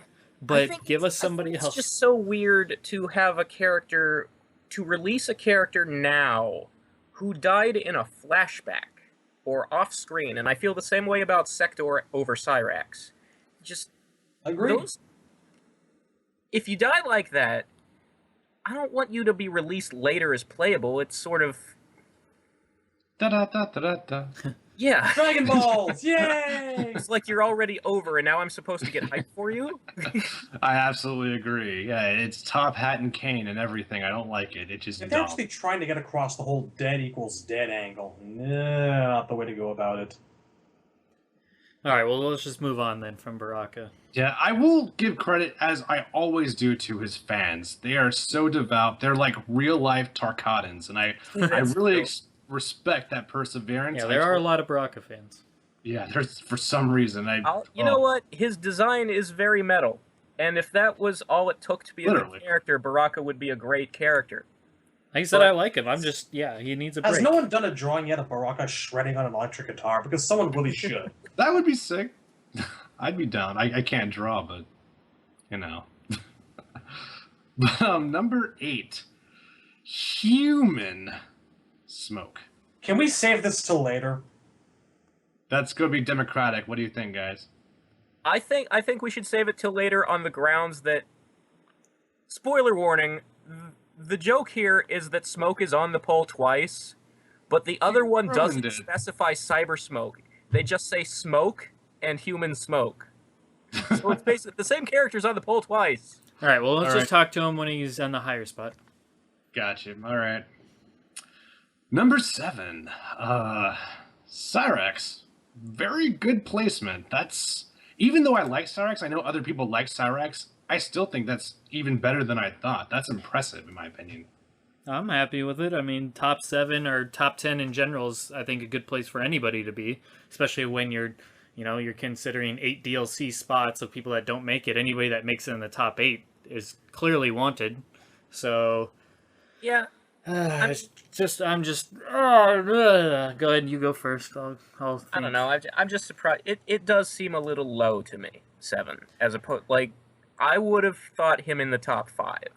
Yeah, I mean, I'm not gonna split hairs here, especially because, I don't know. It's just, to me, some of the spots that we're gonna get to, I don't really understand above him too. But I mean, this whole list there's been parts that you don't really, I don't really understand it. But the first 2 and the fact that Smoke's on there twice really bother me about this poll, and we'll get to them when we get to them. But yeah, Cyrax in general, I feel his popularity's gained a lot, especially with MK9, because I thought his MK9 appearance, he looked great. He had an awesome moveset. See, that between Cyrax and Sector, I like Sector as a character. I've always liked Sector as a character in MK3, and since MK3. I like the dynamic between the two.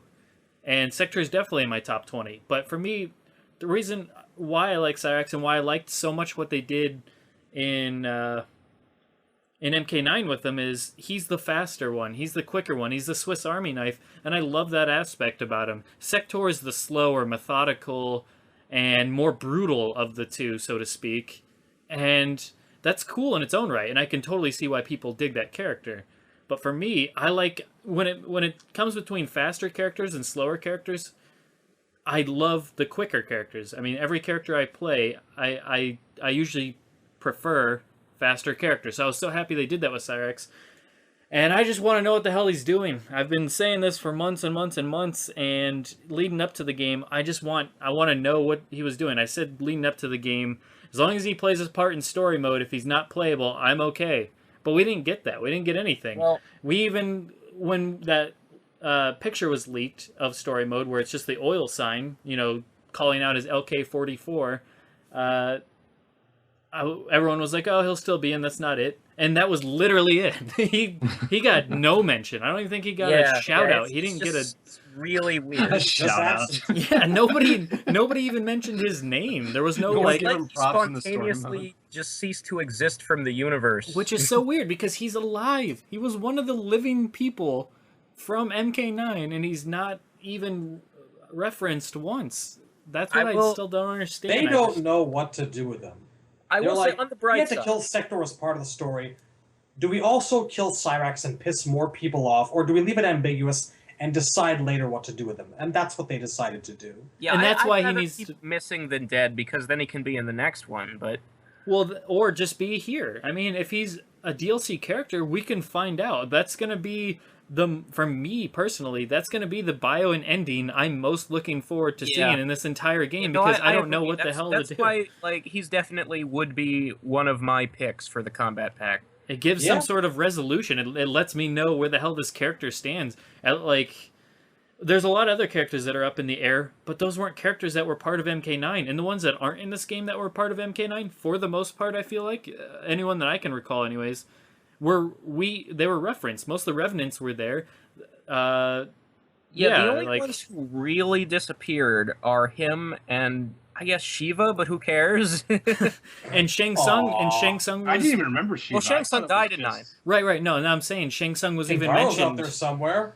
Yeah, he died and he was still mentioned in an ending. Yeah, he was still mentioned in Ermac's ending, so it's like, I don't know. I'm just beyond frustrated, and if he's and when I took that whole Cyrax is running late for his bus, or his bus is running late picture that Ed Boon put out months before the game came out, we all thought, okay, that's probably means he's not going to make the game. But everyone thought, this has got to be one of the top contenders for DLC. It just doesn't make any sense. To word it that way, he's late implies that he's still coming. Yeah, he'll be there eventually. He's just not going to be there at the start. And so I don't know. I read it as really... he was going to be at the start. And his trailer was running late. His trailer was. That's how I took it. I thought that meant he was like standard roster, but fuck what I know, right? It is probably also worth mentioning. I want to put his face on a milk carton. That's what I want. Opinion. Cyrax appeared in the last issue of the comic. And this Sunday's issue will be the final one of this season, assuming they do more. And we will find out what happened to him, because the last issue and this one are about Sub-Zero retaking the Lin Kuei from Sector and Cyrax. But is that even canon? That's the only thing. That's the problem. It's like, this is the Sean Kittleson version. Right. It may be broad strokes canon. Don't maybe take it word for word. Or maybe it's not canon at all and the comic doesn't matter even the slightest. We don't really know. And if he dies, how much the comic matters. And if he dies in the comic, yes, that's also he's on. He might have been working on and that would be definitive, which is what they didn't do in story mode, so that they left the whole open for him to return. So if he dies in the comics, it's a huge disappointment. Well, no, I mean it's a disappointment to me because it says he's on par with Su Hao. Because Su Hao probably got as much of an appearance as Cyrax will and died in the comic. So, I mean, Frost lived through the comic. Other characters lived through the comic. Not many. Okay, well, I haven't kept up with it, so I don't know who's died at this point. We'll cover that, but I think Frost might be the only character, Frost and Shujinko? Only good guys from the, who have appeared from the post-trilogy games, who aren't, the characters who aren't in MKX, who have appeared in the comic, only the good guys have lived. So I don't know, it's just frustrating to me. I just think that is ridiculous, especially, and as we continue to talk about Cyrax, I feel like, man, I know that they've been blasted on Twitter so much with a lot of people that want Cyrax. This poll is indicative of people that want Cyrax. On forums, there's several Cyrax fans. He's not the most popular character by any means, but you'll still see, 3 or 4 or 5 of, 30-person group or 60-person group or whatever that are huge Cyrax fans that are very vocal, that they want Cyrax. I don't like you said, he's not the most popular. Like, if you look at Twitter, I think the most heavily requested, right under Fujin, is quote-unquote a cyber ninja. And of those people, like we said when we were talking about Sector, probably 70% of them mean Cyrax or have actually said Cyrax. Yeah. So he's not the most requested, but a cyber ninja is among the most requested. So I don't know. But yeah, I don't have much more to say. It's just I'm frustrated. I'm looking forward to the reveal sometime later this week. But from the rumors and the people potentially that are in the know It does not sound good, and we've already talked about the whole splitting it up between the different cyborgs. But Yeah, we're Cyrax, just people, kind of in a... Yeah, It it's just makes sense. yeah, and that's why they're not doing it. If it makes sense, they're not going to do it. which frustrates me to hell, because that was throughout this entire whole MKX thing from the start of this to now, my biggest complaints, my probably biggest rants on the game and on NetherRealm Studios is just give us a reason, explain to us where your roster picks are coming from and why. Because there was just glaring omissions like Fujin, Cyrax, etc. Or not even Cyrax. Okay, let's just say Fujin and obvious characters that should have been on the initial roster. Why weren't they included in favor of 8 Special Forces characters or this character, that character? And then, like, if you just explain to me what the hell is going on, I would stop getting so frustrated with it. But I just like I said, these combat packs to me were supposed to fix these rosters or fix this roster, and so far, not so much. To me, personally. Some people, if you're a huge Tanya fan and you really wanted Tremor both, if you wanted both those things, you're probably, like, man, this is great. Also, what the hell is wrong with you? Continue. But I mean, if you only wanted one of those characters in the combat pack, or none, then you're fucked. I wanted Jason, but I wasn't really, I'm not a huge Tanya fan myself. I didn't really care about Tremor at all. And Predator, I could live without. So, I like Tanya and Tremor. I wouldn't have picked them though. Yeah, I'm just frustrated with the roster, and if we're down to 4 and these 4 aren't all really good picks, to me that's a roster fail completely. Well, there's disappointment coming. The goal is just to minimize the disappointment, but there's no way this is not going to be a disappointing character selection. There's just no way. It's like I said. I'm already looking past this to the next thing. That's why I want there to be a Combat Pack 3, or for this game to be treated as a platform in some fashion, where more content keeps coming out past this pack, because I really don't think this pack is going to be satisfying for everybody, especially not myself. The way I see it is, Sunday is going to be interesting for one thing. I mean, we're sort of in the Rocky IV situation where if he dies, he dies. And if that happens, then that's where we're stuck, But I'm just... he's not my favorite character, so it is obviously different for me. But Cyrax is one of those characters who I really love, but I'm just tired of waiting. I'm just tired of holding out for anyone who's not my top 3 at this point, Like, for example, I love Jade. I love Sindel. I'm not holding my breath for non-top 3, top 5 characters anymore. I let them go. I threw them off the boat. There's no room. Rai Cho is too fat. I threw him off the boat. I just had to do it. So this is who I'm stuck with. I'm gaming for 3 characters I want really badly. And yeah, that's where I am at with Cyrax. Like, I hope he's in, not just because, we all like him, and Cyborg especially, but he just fucking deserves to be in. He's fucking Cyrax. He's almost 25 slots above Sector. So if Sector makes it in and Cyrax doesn't, well, that's just fucking bullshit. So, yeah. Sector getting in the game would just piss me off royally. Again, can't be upset. He was one of my guys. Cyrax just makes more sense. Just saying. Which is exactly why earlier when I said don't split them up, is because if Sector does make it, at least then I can hang my hat on the fact this is Sector's game. It's the only game he's ever been the lone cyborg. I'll hang my hat on that and I'll say, good job. You did something new. You gave Sector fans, flesh him out, give him his time in the sun, and then give me Cyrax next time. His time in the sun is a game where he's an arm and a head on a table. Well, you know what I mean. As a playable character... Because that's never happened. So we've had sucks. It's a weird message to make a guy playable after story mode has him die off screen. I agree. I'm just saying, we've had Cyrax in Deadly Alliance as the lone cyborg. We had Smoke in Deception as the lone cyborg. I can live with the fact that Sector is the only cyborg, even though I don't think it makes much sense logically. But if you mix them up, then you take that away. You take that all away because you make 3 1/3 characters out of it. There is one scenario where I can see Sector being playable as a logical choice. only one scenario, and that's if you release story mode content where you play as Sub-Zero retaking the Lin Kuei. I really don't expect them to do that, but it's the only, like, if there's a reason for the AI to play as Sector, then it's worth designing him in the game. Yeah, I mean, that's a fair point, too.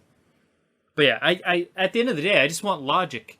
I need to understand why they chose who they chose over other people, just so I can be like, okay, at least now I understand why you did it. I don't have to agree, but I understand your reasoning and logic. And to have Sector be the only one, maybe they were like, Sector's never had that chance, so finally we're going to give him his chance to shine as the lone cyborg. If you make them 3 different characters as are different variations, you're no longer doing that. So therefore, your logic is bullshit, and I want my Cyrax. So, but no, I'm going to be disappointed and pissed off regardless, but at least there I can be like, I'll be happy for Sector fans for at least getting him his lone chance to do that. But anyways, I digress. All right, well, I guess we're off to number 6 then. I want to make this one quick. We're not even in the top 5 yet, and they're all pretty significant characters. Number 6 is someone totally new, and I'll get my thoughts out quick on this. I thought all the fucking new characters in MKX were epic fails, some more than others, but I don't really like any of them. Some of them had good things about them, but they're all failures to me. I don't want to see any more new characters ever again. Thoughts? Wow. First of all, that's a cop-out thing to put on a poll. There's no reason a new character should be an option on the poll. Well, you got number 6. Regardless, that's the first thing I want to say. The second thing I want to say is I disagree with you about every new guy in MKX being bad. I like Kodal, I like Aaron, I actually like Devora, and I like Cassie. I would like Takeda if his model wasn't so bulky in the torso, and if Django didn't ruin me every time he plays as him. Gotta give it up. So I think they did a good job with half of them, maybe over half. I think Aaron Black's the only one I come close to liking. I feel like they even dropped the ball on him. And I hate Kodal straight up, but I'm sorry, go on. The thing is, if you had asked me what I think about making new characters before this game came out, I'd have said that's fucking retarded. You have 64 guys, and a lot of the new ones they've made in the past few games have sucked. Stop it. Just use what you've got. Or have been poorly received, even if they are good. They're poorly received. Even the good ones are not popular. But this game, I think they proved that they can do it, because even if you don't like most of the new characters, they have been really well received. Everybody except Jackie is actually really popular. Even Jackie's got her own little fan base going on. So, I mean, I don't think she's a lost cause, but I want to chime in real quick and say I agree with Razor here. I like slightly over half of the new characters. I thought they were successful. What I don't like about some of, I still like Devora. I should clarify. She is part of the half that I do like. I do like Devora, but now I don't like her story, but I still love the character concept. I can like the way I can like the characters look, I can like the characters moveset, and I can like the fact that she's something completely different that we haven't gotten in this entire series out of 60 plus characters. That's an accomplishment when they're doing something different. And Devora is fucking different. Her story... That's the same, I feel exactly the same way. Her story sucks. Her story sucks, but yes. But I can still I still want her back because I still like the concept of the character. So for me, that's a success. You can try and flesh out her story, and maybe I'll be more accepting of it later. But as far now, I still pass her because I still think she's different. I give the same to Ferritor because they're still different. They're a little bit more bland than the other new characters that I really like. But I still see promise there. I still see something different because that is something different that we don't get in this entire series. A big thug character with a little mouth, or not literally, but a little mouth character riding on their shoulders. I think that's cool. I think that's a cool dynamic. I like Aaron Black. I like as a gun shooter. We don't have like a little old Western, duster wearing gun shooter mercenary like that. So he's a pass. Kodal's a pass, just pure on design and look alone. I think he's really awesome. That's why I like Kodal's design and story. I think that his moves are garbage. I think he has like the worst moveset in the game. Yeah, no, his moves suck. His moves suck in my For opinion. Kodo? But I love his design. I actually like Kotal's moves. I think they work pretty well. Like, that's the only thing I do like about the character. Like, Oh man, he's just so He's non-conventional. He reminds me he's of much more like a. he has a paddle. Yeah, no, I mean The only moves he has I like are the paddle ones. War God is the only one I can stand to play as, which He's makes kind of really piss me off that Sun God is the one you have to play as in story mode. He's but kind of really The set way sort of a he moves in precedent. fights and how useless all of his non-paddle moves feel to me reminds me of playing as Shao Kahn in like the home version of a trilogy game where he's unlockable, but he's not like meant to be playable. So all he can do is the big Reiko fatality kick and a couple other things, and it's like this guy is so limited compared to everybody else. All he does is charge and kick. well to me No, to- Razor, you here's well suck shit with Kotal. I'm sorry. here's I have not bothered to I'm be good just- with him. I'm I just will well here's the saying. problem. Here's the Like, problem. Shadowloo's Ko- right. Here's the problem. It's I don't do well with Kotal either. His gameplay style is nothing I can grasp. But And that's I what- don't hate that's- I don't hate his gameplay. It's just not my type of gameplay, and that's okay. But I still love the character concept. This is the thing. Kotal's kind of set a new precedent amongst the MK playable roster. We're used to having like the entrapments of a teleport, a special like a, Right. a He's fireball, a stun unconventional. move. This is the first time we've gotten a guy where it's like buff your stats, decrease their stats, play strategically. I'm not saying that you can't play strategically, Razor. I'm just saying There are Kotal's guys who a new kind of inflict MK fighter. status effects and buff themselves in this game that I don't hate though, like Quan Chi. Not to the extent that Kotal requires and relies on it, though. He's got, like, you know, a little bit of up defense and maybe boost offense, but not to the wide variety of degrees that Kotal has it. To the degree where, like, he has moves that buff specific properties of his. It's kind of its own revolutionary little thing in the world of MK, I'd say. I It guess. expands on what Quan did first, agreed, but he really took it to the nth level. That's what I'm saying. I also love I Sun just- God. I think Sun God is brilliant. I love that variation. I'll never use it because I don't like Kotal, but I think it's very smart. It's funny because we're on. I agree with Shadowloo's assessment of why Razor doesn't like Kotal's movement or his moveset is because it is, you know, it's different and there's nothing wrong with that. I'm the same way, Razor, so that's not like a knock. I can't grasp his fucking moveset. I can't I'm do garbage with him. I can't I'm do well with absolutely him at garbage all with him. because he just takes a different type of player altogether. But it's funny because what's funny to me is Temp won't touch him because he doesn't like Kotal as a character. We won't touch him because we don't know how to fucking use him. It's funny. It's just funny. We all love his I'm in that boat, concept. too. And I would love to put in the time and work necessary for him, but there are just better players, not better characters, but there are other characters out there in MKX that suit me far, far more. right. And lastly, the last person I was going to name is I really do like Cassie because she is different too. I don't like Takeda. I don't like Jackie, and I don't like You had to Kamen-Jin. think so hard about her name.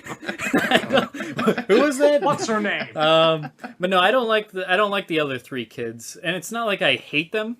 I think they're decent characters. I just think I think having all four of them just meddles that too much to me. I love the idea of an archer character, but Well, it's like I've Kamen-Jin said just kinda several times boring. before. I see them as the Ninja Turtles. Right, So right. the dynamic of a team of four, and these are the new heroes. Right. It feels numerically appropriate to me, I guess. Yeah. Like If- that dynamic works. If they came at But- different times, if they were introduced in different games from each other, But they I think probably had a better Jin has an chance. ugly costume design, and that's really Yeah. the main reason I don't like him. that's true. And I think Jackie is just all around bad.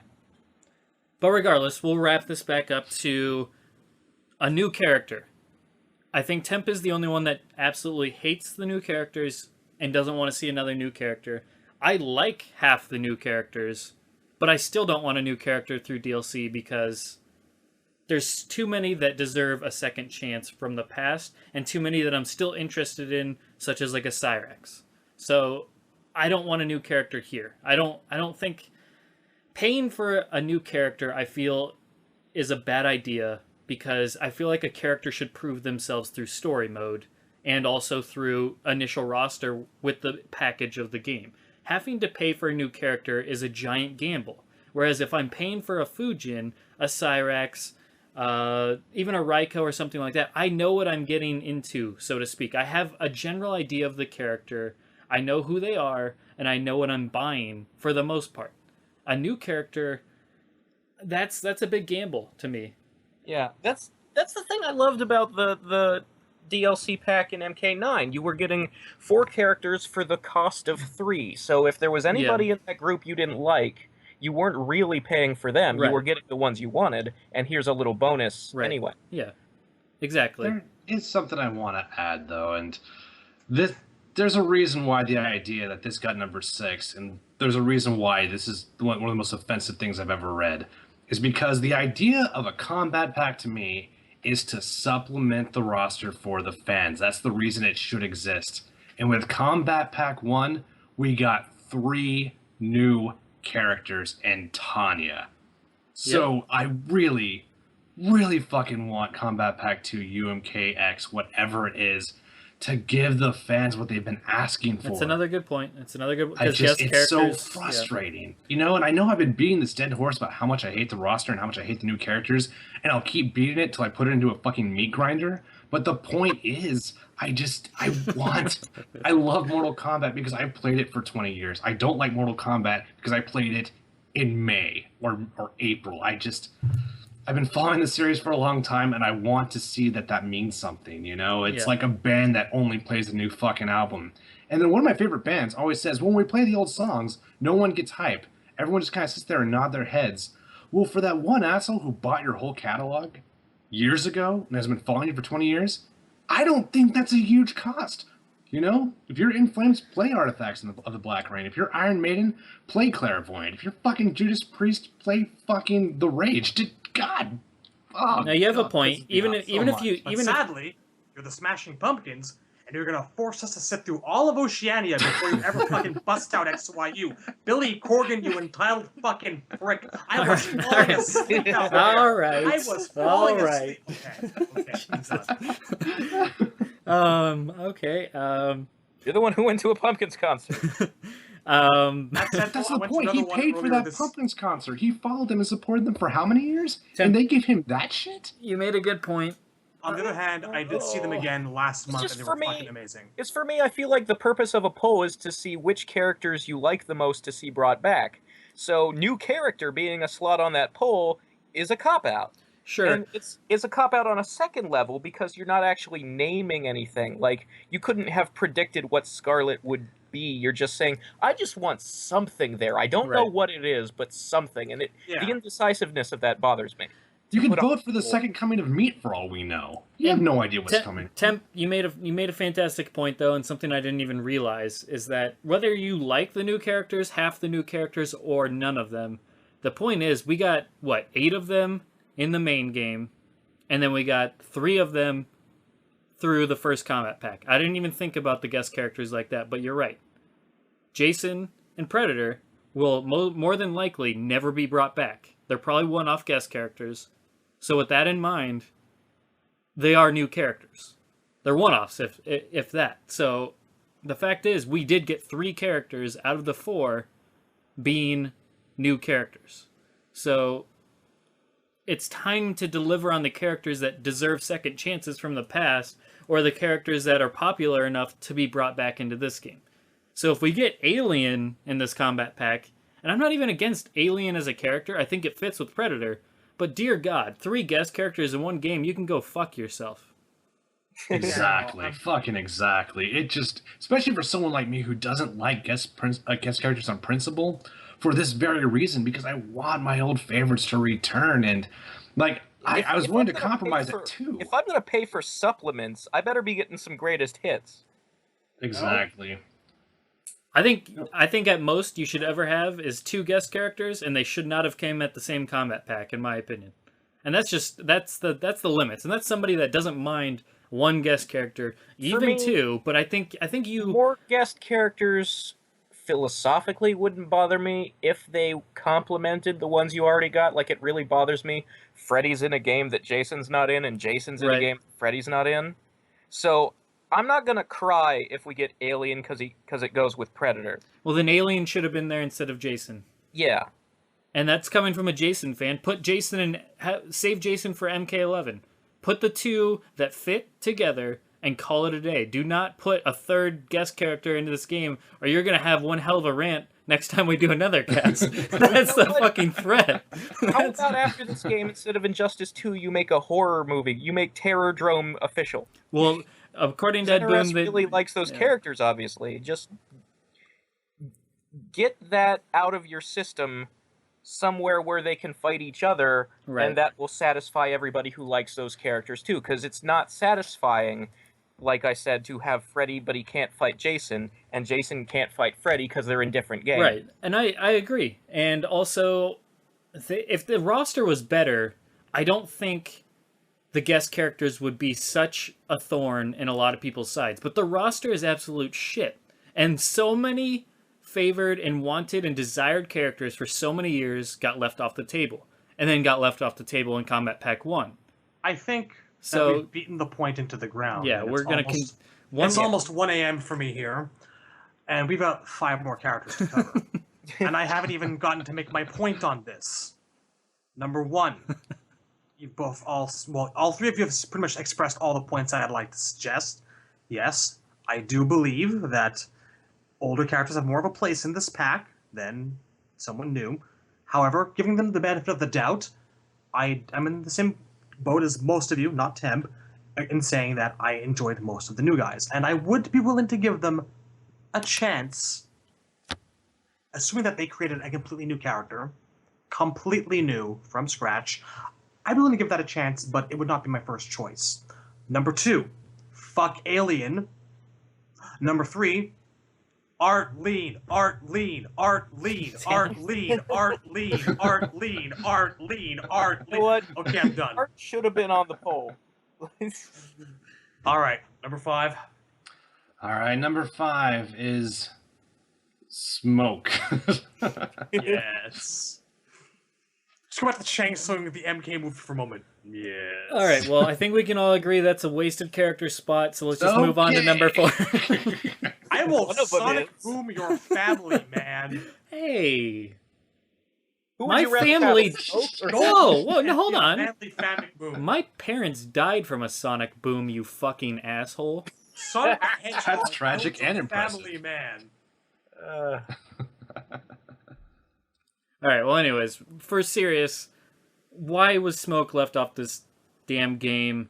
Out of all the Revenants to include, why was Smoke not considered? Man, this was your chance. Because he couldn't have Spawn for some reason. He was one of the most improved characters, like, in MK9, and he had a huge fan base before that. But the amount of Smoke fans and the amount of times I've seen Smoke used, and the list that he's topped, or not topped, but he's always in the top 5 or 10 or 7 or whatever on the most played characters from MK9, and he was prominent in the tournament scene. Why was he left off? Why is he not... Those guys. Smoke has been popular since MK3. Every time he's not in a game, I don't get it. Why is he not in MK4? Why is he not in Deadly Alliance? Why is he not in X? They keep treating him like, he's one of the palette slops we came up with at the end of when we were picking colors, so he's less important than Scorpion, Sub-Zero, and Reptile. No, Smoke is... I've always felt that Smoke is this close to being a face character for the series. Almost up there. I see him on the cover of magazines and shit. Like, back in 1993, he was on the cover of Cracked magazine when they were doing, like, an MK comic parody. It wasn't Sub-Zero, it was Smoke. It was fucking Smoke. People liked Smoke. Because he acted for some reason... I guess, he kind of feels like the prototypical standard ninja. Out of all the quote-unquote ninjas in the entire MK realm, he's the one that actually feels like he gets around using stealth and ninja moves, Yeah, the stereotypical ninja thing is to disappear in a puff of smoke. He's the only one who does that. And it's important to note, as it was alluded to before, Smoke is not one of the characters that's been seen a ton of times in multiple games. He's not been overdone. He's not overstayed his welcome. He's been underdone. Yeah, he wasn't... Okay, he debuted in 2 as a hidden character, unplayable. He was in MK3. That's where he made his playable debut. He was not in MK4 in any iteration, or Gold. He was not in Deadly Alliance. He was in Deception. He was not in, or he was in Armageddon. We're not counting that shit because it was everyone. He wasn't in MK vs. DC, and he was in MK9. That's 4 games out of 10 games. In Armageddon, it was, the Noob Smoke thing. He didn't have a story of his own. He's just, that's like not fair to Smoke fans that he's only half a character. So it's just I can count ridiculous. 2 games where Smoke's had good representation. MK3 And Deception, right? MK9. Right? MK9. 3 and 9, I'm yeah. sorry. I'm just kidding. Just that's it. That's really all that there is. And it's funny And he's that we're so desperate for this guy that the Christopher Walken hair is being considered good representation. I'm saying. I'm very pro Noob Smoke for MKX, to be honest with you, because I think I'm that pro would Sonic actually... booming your family. Jesus. Well, Take a rest, man. You must defeat Shadowloo to ever stand a chance. Noob Smoke is an important part of MK history. That is probably the most offended I've ever been in the series, by far. I've never been so angry at Mortal Kombat as a franchise. And you were the one suggesting I get Cyrax, Sector, and Sub-Zero fucking smashed into one. But here's my thing, though. As I was saying, I just don't know what waits for us in MK11. And I feel like we could get a Noob Smoke can finally be done right, where you can have a variation where it's just Smoke. And they don't share moves. They don't share any moves. He is his own character, but he's a one variation character. Same thing with Noob. He is his own character, but he's a one variation character. And in the third variation, you do have Noob and Smoke working as a tag team. Now, I think that would please everyone, at least to an extent. I think if your goal was to straight up remake Deception, that would be a cool design. But yeah, if you're not repeating that storyline, all you're going to do is piss off it's really selling Noob short to give him one variation, because his moveset is so versatile, you can definitely spread that across 3. No, you could. No, that's true. It's pissing off Smoke fans. It's for sure pissing off Noob fans. And holy shit, does Noob ever have a lot more fans than I thought that he did. As I've seen over the last couple of months. Noob's gotten some representation. People want that motherfucker back. But we'll get to that. Yeah, that's weird to me, and we will get to that. I mean, I agree with you guys. I actually don't disagree with any of that. But if we don't get Noob Smoke, and then MK11 comes around, and neither Smoke or Noob are anywhere to be found, who won? That's a good point. I would take the mesh together over not at all. At this point, yes. That's what I'm saying. I think that we could at least do with one. It'll be criminal not to include the other. But the very fact that we have a game where neither Noob or Smoke are present to any extent is fucking bizarre to me. Deadly Alliance always felt a little bit off because neither of them were in it. You kind of expect them at this point. They're considered classic parts of the roster. To be fair, they did sneak Noob into the Game Boy version. That is fair. Sort of. And Smoke did yes. show up in story mode for that very, very brief appearance. Oh, I weep. I weep. I am Enenra. He pushes Raiden, remember, like a schoolyard bully. Oh yeah, that's right. Jostle around. Where's your lunch money? Where there are thunder gods, there is easy prey. I just think there's so much cool potential with his moves.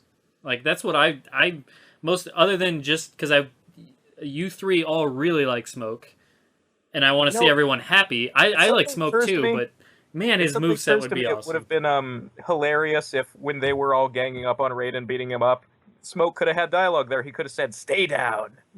That would have been sick. That would have been pretty tight. It would have been great. Or he could say, "You know what they say? Smoking will kill you." Huh? Not bad. Okay. The important. I'm gonna try to make a sound with my mouth like a tumbleweed now. I'm not sure if it's gonna work. I was trying not to laugh, but I broke. All right, but yes, clearly we all want Smoke for reasons we've been stating for months, just like Cyrax. And speaking of reasons we've been stating for months, what we've come to the conclusion of, we want one slot to be Smoke and Noob. We want another slot to be Cyrax, Sector, and smoke. And why? Let's not stop at just having Fujin on his own. Let's have Fujin, Kai, and Jarek. Have moves where he summons smoke, because smoke is a wind element. And then the other slot will be, it'll be Alien, Sweet Tooth, and Ripley. and Ash. There we go. Everybody wins, right? Right, guys?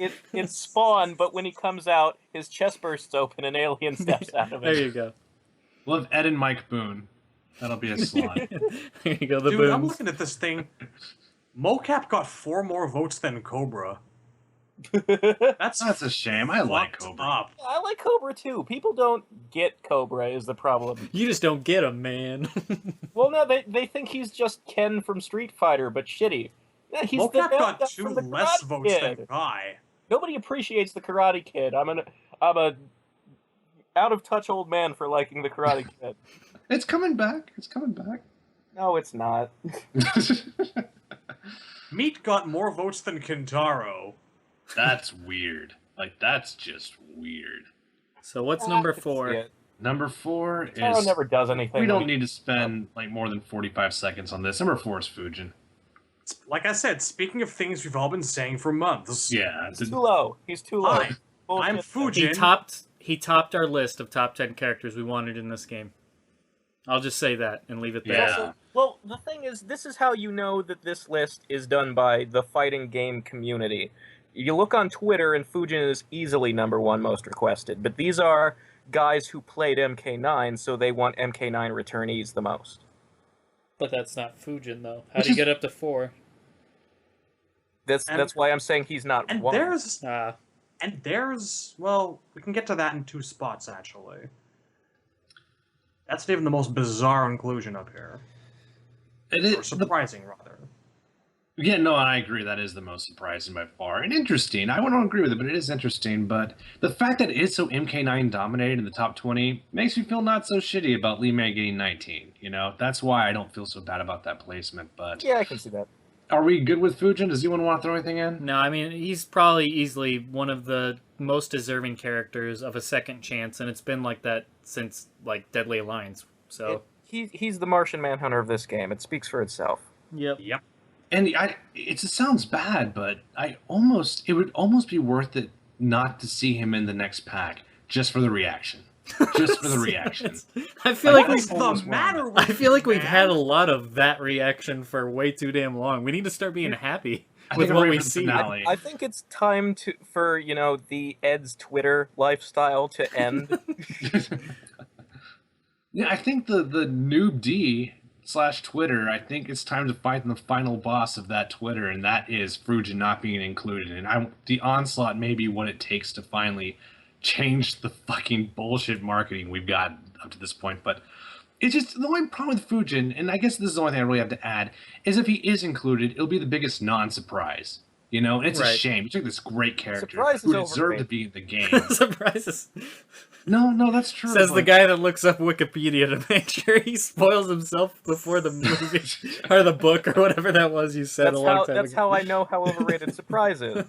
I don't disagree with that. I don't ever need to be surprised again by anything. How epic would it have been if we got a Fujin trailer in February? I mean, even though we knew he was going to be in the game, even though it turns out he wasn't in the game. Oh my god, it's a shame that Fujin's grand return had to be sullied by all this bullshit on the second combat pack. Yeah, it's yeah. I understand what you're saying. It's come to a point where people have had to fight so hard that it's almost like it's underwhelming that he's finally making it. He didn't make it during the peak of people's fighting. When it actually happens, I'll smile and I'll nod and I'll be like, "That'll do, NRS." Same here, and it's a shame. It's just a shame that Fujin has to come back on these terms. That his return, he should have gotten a red fucking carpet, and now he's getting sloppy fucking seconds.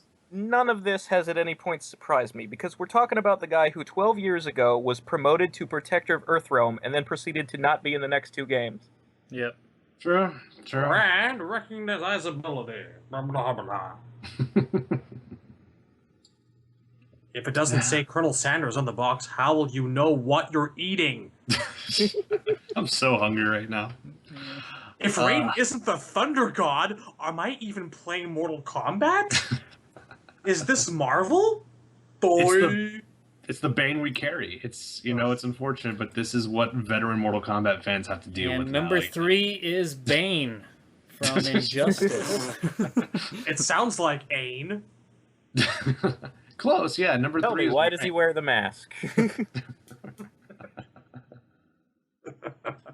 But yeah, we got our boy Rain. This is another one I really don't have much to say about. We've said so much about. I'm confused about this. Yeah, I don't get it. I'm not confused. People apparently really are okay with paying for the same DLC twice, even though they said they weren't going to do that. But I guess they really, really want him. Was he that? I really don't think that's something people care about because it's not the same game. They're figuring he'll have different moves, and they just really like Rain. Yeah. But that's the weird part about the trend. Normally, a lot of the characters we see like Rain who make the list are characters we haven't seen in a long time, so they want their fill. They miss their character, and we just got Rain. Of course, Rain fans being who they are, I would not put it past certain members of the fan base to like repeatedly change IPs or something and vote for Rain 186 times while masturbating furiously. That's a possibility. I don't know. It's almost a guarantee. More likely, MK9 created a rabidness in people who like Rain that has just not worn off even after 4 years. Which is weird, but it's there. They just won't fucking go away, will they? I'll maintain what I said earlier for Scarlet, and it's something I've been saying for quite a while. Rain should have been on the initial roster. Yes, he should have. Not because I really love Rain. I think Rain's cool, but I see a character that deserves an initial roster spot, and that's Rain. This was his chance. If you look at the story mode cutscenes, he has way more of a role than Kung Lao does. More than Ferritor does, but that's neither here nor there. But I don't want to see him as DLC twice because that says to me about them, they don't have enough confidence to put or liking of this character to put him on the roster itself from the get-go. But they're okay with having people pay for him because the fans are so rabid. And I think that's just absolute bullshit. That's just my opinion.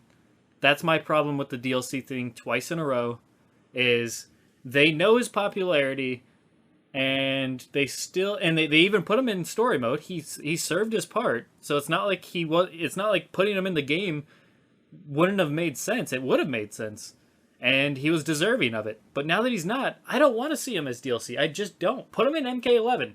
If I have the choice of wait till MK11, initial roster, or DLC here on the second combat pack, fuck that. That's stupid.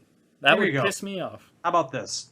I will take Rain in Combat Pack 2 if you do the same pricing scheme that you did for MK9. Or for the price of 3. I still disagree. I see where you're coming from, but I disagree. I say make him free if you're going to go that route. But even still, like I know in your example he technically would be free, but make him free on his own as a 5th character separate from the combat pack, and then I'd be okay with it. But I'd still be like, no, he should have been in the initial roster, or no, you should have just kept him for the next game initial roster, because it's a principle thing. Being on the initial roster versus being DLC, I do not see as the same thing. I just don't. I feel like they're not relevant. No, there's an importance factor, and it just says more about the character, in my opinion. That if they make the initial roster spot, it meant they were designed for the game from the get-go. If they're on DLC, it's purely based off of fan demand, or in this case, for this game, just whatever the hell they were thinking. Tanya and Tremor were both quite demanded, so I won't argue that. I don't know that they were demanded so much. Well, Tremor was. Tremor's in there because even going back to there were voices calling for him. Tanya, I believe, is in the game because they probably didn't finish her in time more than anything. I think she was planned to be on the main roster, and they didn't finish her. Yeah, and that sucks, Makes but sense. she should have been there. Yeah, I agree. But regardless, I digress. I just don't think Rain should be in this spot, and they keep hinting towards it. They keep acknowledging how rabid the Rain fans are and how much demand there is for Rain. So that worries me. But then just put him in the game. Why didn't you put him in the game from the get-go? And if he was another character where I wonder if they just expected that the fan base would die down. The fan base for him would die down because they got him in 9 after all, and then they just sort of, well, Rain is not that popular, so all the people calling for him have now been satisfied, and we can move on. But why reignite the fires with the He might have been in the same boat as Tanya. They might have wanted to do this. It's also possible because, like I said, he's very prominent in story mode. Like, he's not just an NPC you can fight against. He's also important. Well, if he was somebody that they just couldn't get to in time or finish in time, then he should have been. Melina has Shinnok's amulet, which is a major plot point in the story. I don't know. I'm so tired of hearing about Rain. Like forum board people. This is why I can expose myself to a Rain conversation with a fresh perspective. Because I don't go on that damn forum anymore. No, I don't either. I don't. I really gotta try it, man. It feels so good. I legitimately don't go on there anymore either. The first time I've gone on there in a long time was just to see about the stream hype. That was the first time I've commented, and yes, I instantly got sucked in by the fucking most annoying user on there to start arguing again, and just so childish and it just annoys me. The taste of bread, the sound of trees. While lurking in that horrible place, we even forgot our own name. That's oh. All right. I'm just saying, it does terrible things to you is all. Yeah, no, I agree, and that's why you need to go onto the Facebook closed group so we don't ever have to fucking discuss with people through that kind of means. Ugh. It's disgusting. Anybody that sits there and goes around and says, "You're pathetic, shut the fuck up, you're stupid," to other people's posts, that shit isn't going to fly in a closed group, so... Because we actually can moderate, so there's that. Anyways, go on. All right, no, I guess the only closing thought I have on Rain is... I like Rain. It's just I got my fill. I had my Rain quota. I think it looks really good. Unlike you guys, well, Shadowloo seems to be somewhat on the same page. I would not be upset if we got Rain. I'd be disappointed, but I wouldn't be upset. I wouldn't be upset either. I mean, I understand where Cyborg's coming from with the sort of the ethics of not paying for the same thing 2 games in a row, but I don't care that much. Like, and Rain's not like a favorite of mine, but I don't hate him either. I think he's an interesting character. I actually like his design and his story. He's not, like, important to me. Like, he's maybe in my top 20, but not my top 10. I wouldn't cry if he was in.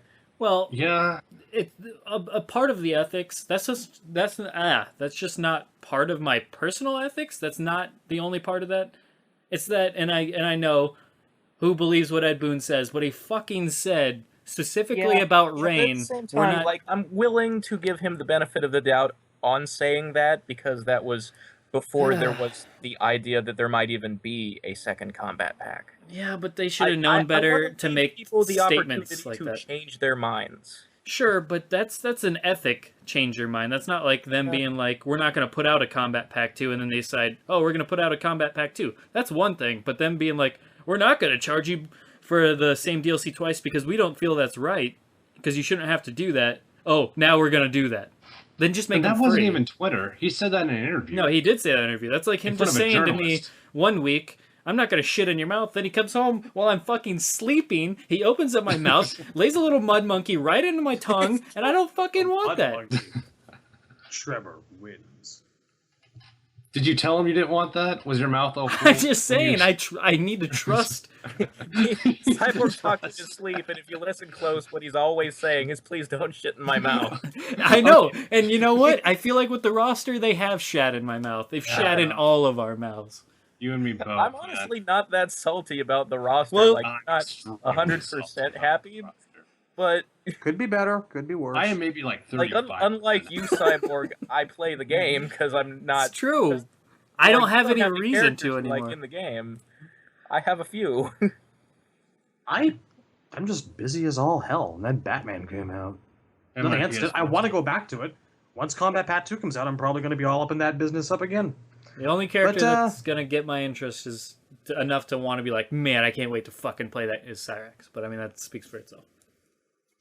I can't say I would object to Rain being there, but I agree with you totally, Cyborg, that he should have been in the first place. And I think that he probably was in that same boat with Tanya. They wanted him in, for whatever reason, it didn't work out. And then they're like, okay, we'll save him for later. Wait, shit, now Ed says that he doesn't want them paying for the same thing again. What do? Let's see how well Combat Pack 1 does, and we'll spin our thumbs. And if people really still want him, then maybe. So I could believe that he could be part of Combat Pack 2.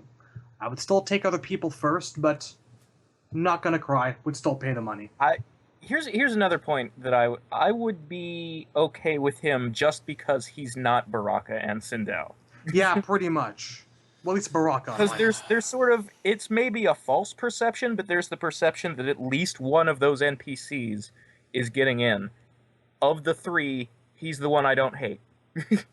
Rain is the logical choice. If it has to be one out of any of those three people, it's Rain. Well, that's just shitty options to begin with, in my opinion. I mean, I'd rather not pick between those Worst three. option select ever. But all right, we should probably get to number 2. Number 2. Before we get into this one, I just want to make a comment that, well, first of all, it's Frost, but second of all, they photoshopped off her pants and her shirt for the banner. Why? For some reason.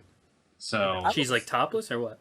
No, she still has the ninja vestment, but she's wearing a bra underneath it, and that's it. And she has no pants. All right. They took away her pants. That's an interesting design choice for some reason. That's cool. I hate it because it's on the banner, because people who don't know who Frost is think she's going to look like that, and that's very much not the case. I just don't understand why somebody's like, man, I should alter this. Subliminally gay for Sub-Zero up in this right now. Right now. It is a Photoshop. Her hair's different, too. Yeah. They didn't get a real picture of Frost. They got like a render that somebody edited on DeviantArt.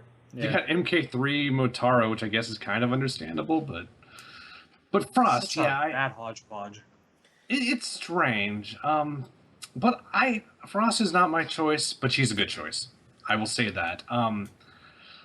She would be interesting. I'd be really curious to see how she plays, but that's really pretty much all I want to say, because I know you guys have stronger feelings of Frost, so I'll yield to y'all. I would not necessarily object to Frost. I'd be a little disappointed that out of all the female picks they could have gone with, like, they picked the person who was knocked out with a single roundhouse over Serena or Lee May. But the thing that strikes me is how weird it is that Frost, of all people, made second place on this thing. When did she become so popular? I think it goes back to what I was saying earlier. If you don't know who this character is, and you're just going purely off style and the way they look, or maybe their gameplay potential, that's an edge she has over someone like Ali May, or maybe even Serena to a smaller extent.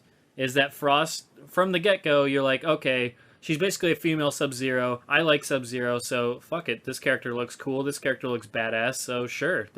I'd love to have this character. This is great. I don't know. That's what strikes me about the pick of the idea of choosing Frost, is I don't think she does look badass. She was also in the comic, too. So there's that. I think, first of all, you have to... Frost appears already in MKX. She's one of the non-fightable NPCs. And of all the non-fightable NPCs, she has the worst showing. Right. Like, she only shows up to be an irrational bitch and get knocked out. Usually. Whereas Lee May does stuff. Serena does stuff. And she's also, like, this is the character who has the flat top made of ice. Like, she looks like Ninja Gozer. No, she looks like an idiot in MKX. It pissed me off, because in Deadly Alliance, her hair looks so much better. It's very Super Saiyan 2 in MKX, but I just thought if you have two characters in story mode who are NPCs, I'm very surprised the one with the less sex appeal of the two was the one that won. Because usually if you have casual fans, tits almost always win. And Serena... I thought it was kind of like the perfect combination for fan appeal to people who were not familiar with the series. And I don't know, I'm surprised as well. I did not expect Frost to get second place, you know? The very fact that she's even up there in the first place really, really makes me question the slant of casuals versus hardcore fighting gamers going on in the voting in this poll. I really, really don't think that this poll is just representative of like the fighting game community as on event hubs as much as we like to think. I think some people just kind of flooded this thing. Frost doesn't make any sense to be up there in that capacity. It If really she had been in like between 15 and 20, I'd be all like, okay, I can see it, but second place? Yeah, I mean, I like Frost. Frost is one of my favorite characters from the Deadly Alliance, or the 3D era. I mean, she was my second favorite new character introduced in Deadly Alliance behind Kenshi. I really like her design. I like the idea of... Because in Deadly Alliance, her moves were still very similar to Sub-Zero's in concept. Obviously, they're different in execution. But I love... They've come so far now, especially with the variation system. And we've talked about Frost before when we did a retrospective and what we thought her moves could be in MKX, like slowing people down and using more of like a Frost-type approach to slow her opponents down and just snow and that kind of aspect that's not really played up with Sub-Zero. I think you could do a lot with that. But with all that said, I really do like her. I would love to see her in this game because she's another one of those that she was introduced in Deadly Alliance and other than Armageddon hasn't been playable since. So, or unless you want to count Unchained on fucking Deception or whatever, the mobile one. But my point is, I agree that she should not be in the top 10, I don't think. I think that's a little silly. I think her, Lee May, and Serena should all be in the same conversation, is how I personally feel. I feel like they all have that similar role, and they're all the female characters that should be brought back and given another chance and see where they go with them. But my biggest thing with her is they better give her a better storyline this time because she had the same damn storyline. Yeah, in I don't know. Unchained and Deadly Alliance. And get her hair right. I think her storyline though is the thing I like most about her. I like the idea that of Sub-Zero in the position of Obi-Wan in the prequels, and she's basically female Hayden Christensen. Sure, but like DLC for MK11, sure. What is there even for her to fucking do right now? Yeah. Honestly, there's so much other shit going around. The Lin Kuei aren't even particularly active. All things said and told over the entire course of MKX. That's one of the my Lin Kuei are problems. not a focus this time through. That's one of my big problems with the game is the Sub-Zero basically is just there to be there and doesn't actually do anything. Yeah. But it's not the time. Having another Lin Kuei doesn't necessarily help that at all. My personal feelings about Frost aside, and I'm not a very big fan of the character, it's just not the time. That's all I've got to say on her. I think there would have been an interesting thing to do with her if her appearance in the game was more similar to the comic, where it's like we get to see her join the Lin Kuei and what she was like before, like the idea that she grew up on the streets and that's why she's such a bitch. Well, I mean, there's room for that in her bio, and then her ending could be more what she's doing since getting knocked the fuck out in story mode. I don't know. I just think it would be like a chance to go new places with her design, where we see her in street clothes, and then like the ninja costume would be the alternate costume. Yeah, I agree. Too bad they don't have alternate fucking costumes. But I actually kind of think that like MKX's brief 2-second terrible showing of her was a good intro because hey, crazy bitch with angers. I mean, with some anger going on, possibly unstable. That's a little redundant. Little bit, yeah, little bit. I'm kind of tired, but I'm just saying. Next time, new players will know who Frost is. They'll remember that wacko who got knocked the hell out. Yeah. I mean, I'm not one to be fighting for her for DLC. I would like to see her again, though. I definitely would like to see her playable again. So, number one? Number one is... Art lean. Number one is... Close. Art lean. Yep, there you go. You don't get any closer than himself. Prepare yourself, fanbase screaming. You guys don't know how happy I am to finally close this window on my Firefox. It's done. It's Noob Sabat. It is Mr. Sabat himself. Yeah, Noob one of my favorite characters, but like Frost, I'm surprised he's so high on the list. I'm like, yeah, top 5, sure. 1? Huh. Yeah, I would have guessed top Neat. 5. He's a ninja, so he already has that going for him. He's a really fucking cool character. I mean, I'm not gonna lie. In MK9, his design, the way he was done, even though I thought fucking facing him was the most annoying thing in the world, because he had those just annoying moves. But as a character itself, in a moveset, they all look really badass. His trailer was really awesome. I thought the Grim Reaper almost looking design, or the Mask of the Phantasm looking design, was really good. It was real. That was a really good way to go with the character. I think they should keep going in that direction. And for that reason alone, I would love to see him back. But it's just, fuck, man. There's just so many other characters, you know? This is a struggle for me, too, because honestly, Noob Saibot's probably not even in my top 15 for favorite characters. But to see what Noob Saibot would look like in Next Gen, that, never mind the character, that by itself, it's just unbelievably intriguing. Next Gen Noob Saibot, what they could do with his design and character and specials. Honestly, I feel like you could probably form a horror game out of what Noob Saibot can do on next-gen systems. It's unbelievable. And There's so much potential there. That's important. I think when we're all surprised that he got number 1 or even number 2 in that regard, I think that's important, is because just our reactions alone is, I don't think anybody would be upset with his inclusion in Combat Pack 2. As much as we want other characters, and we'd be excited by other characters more, at the end of the day, Noob is a harmless pick. He's somebody you could plug into one of those spots, and very, very few people are going to be like, man, that's bullshit. I can't believe, fuck this character. This is stupid. I don't want this.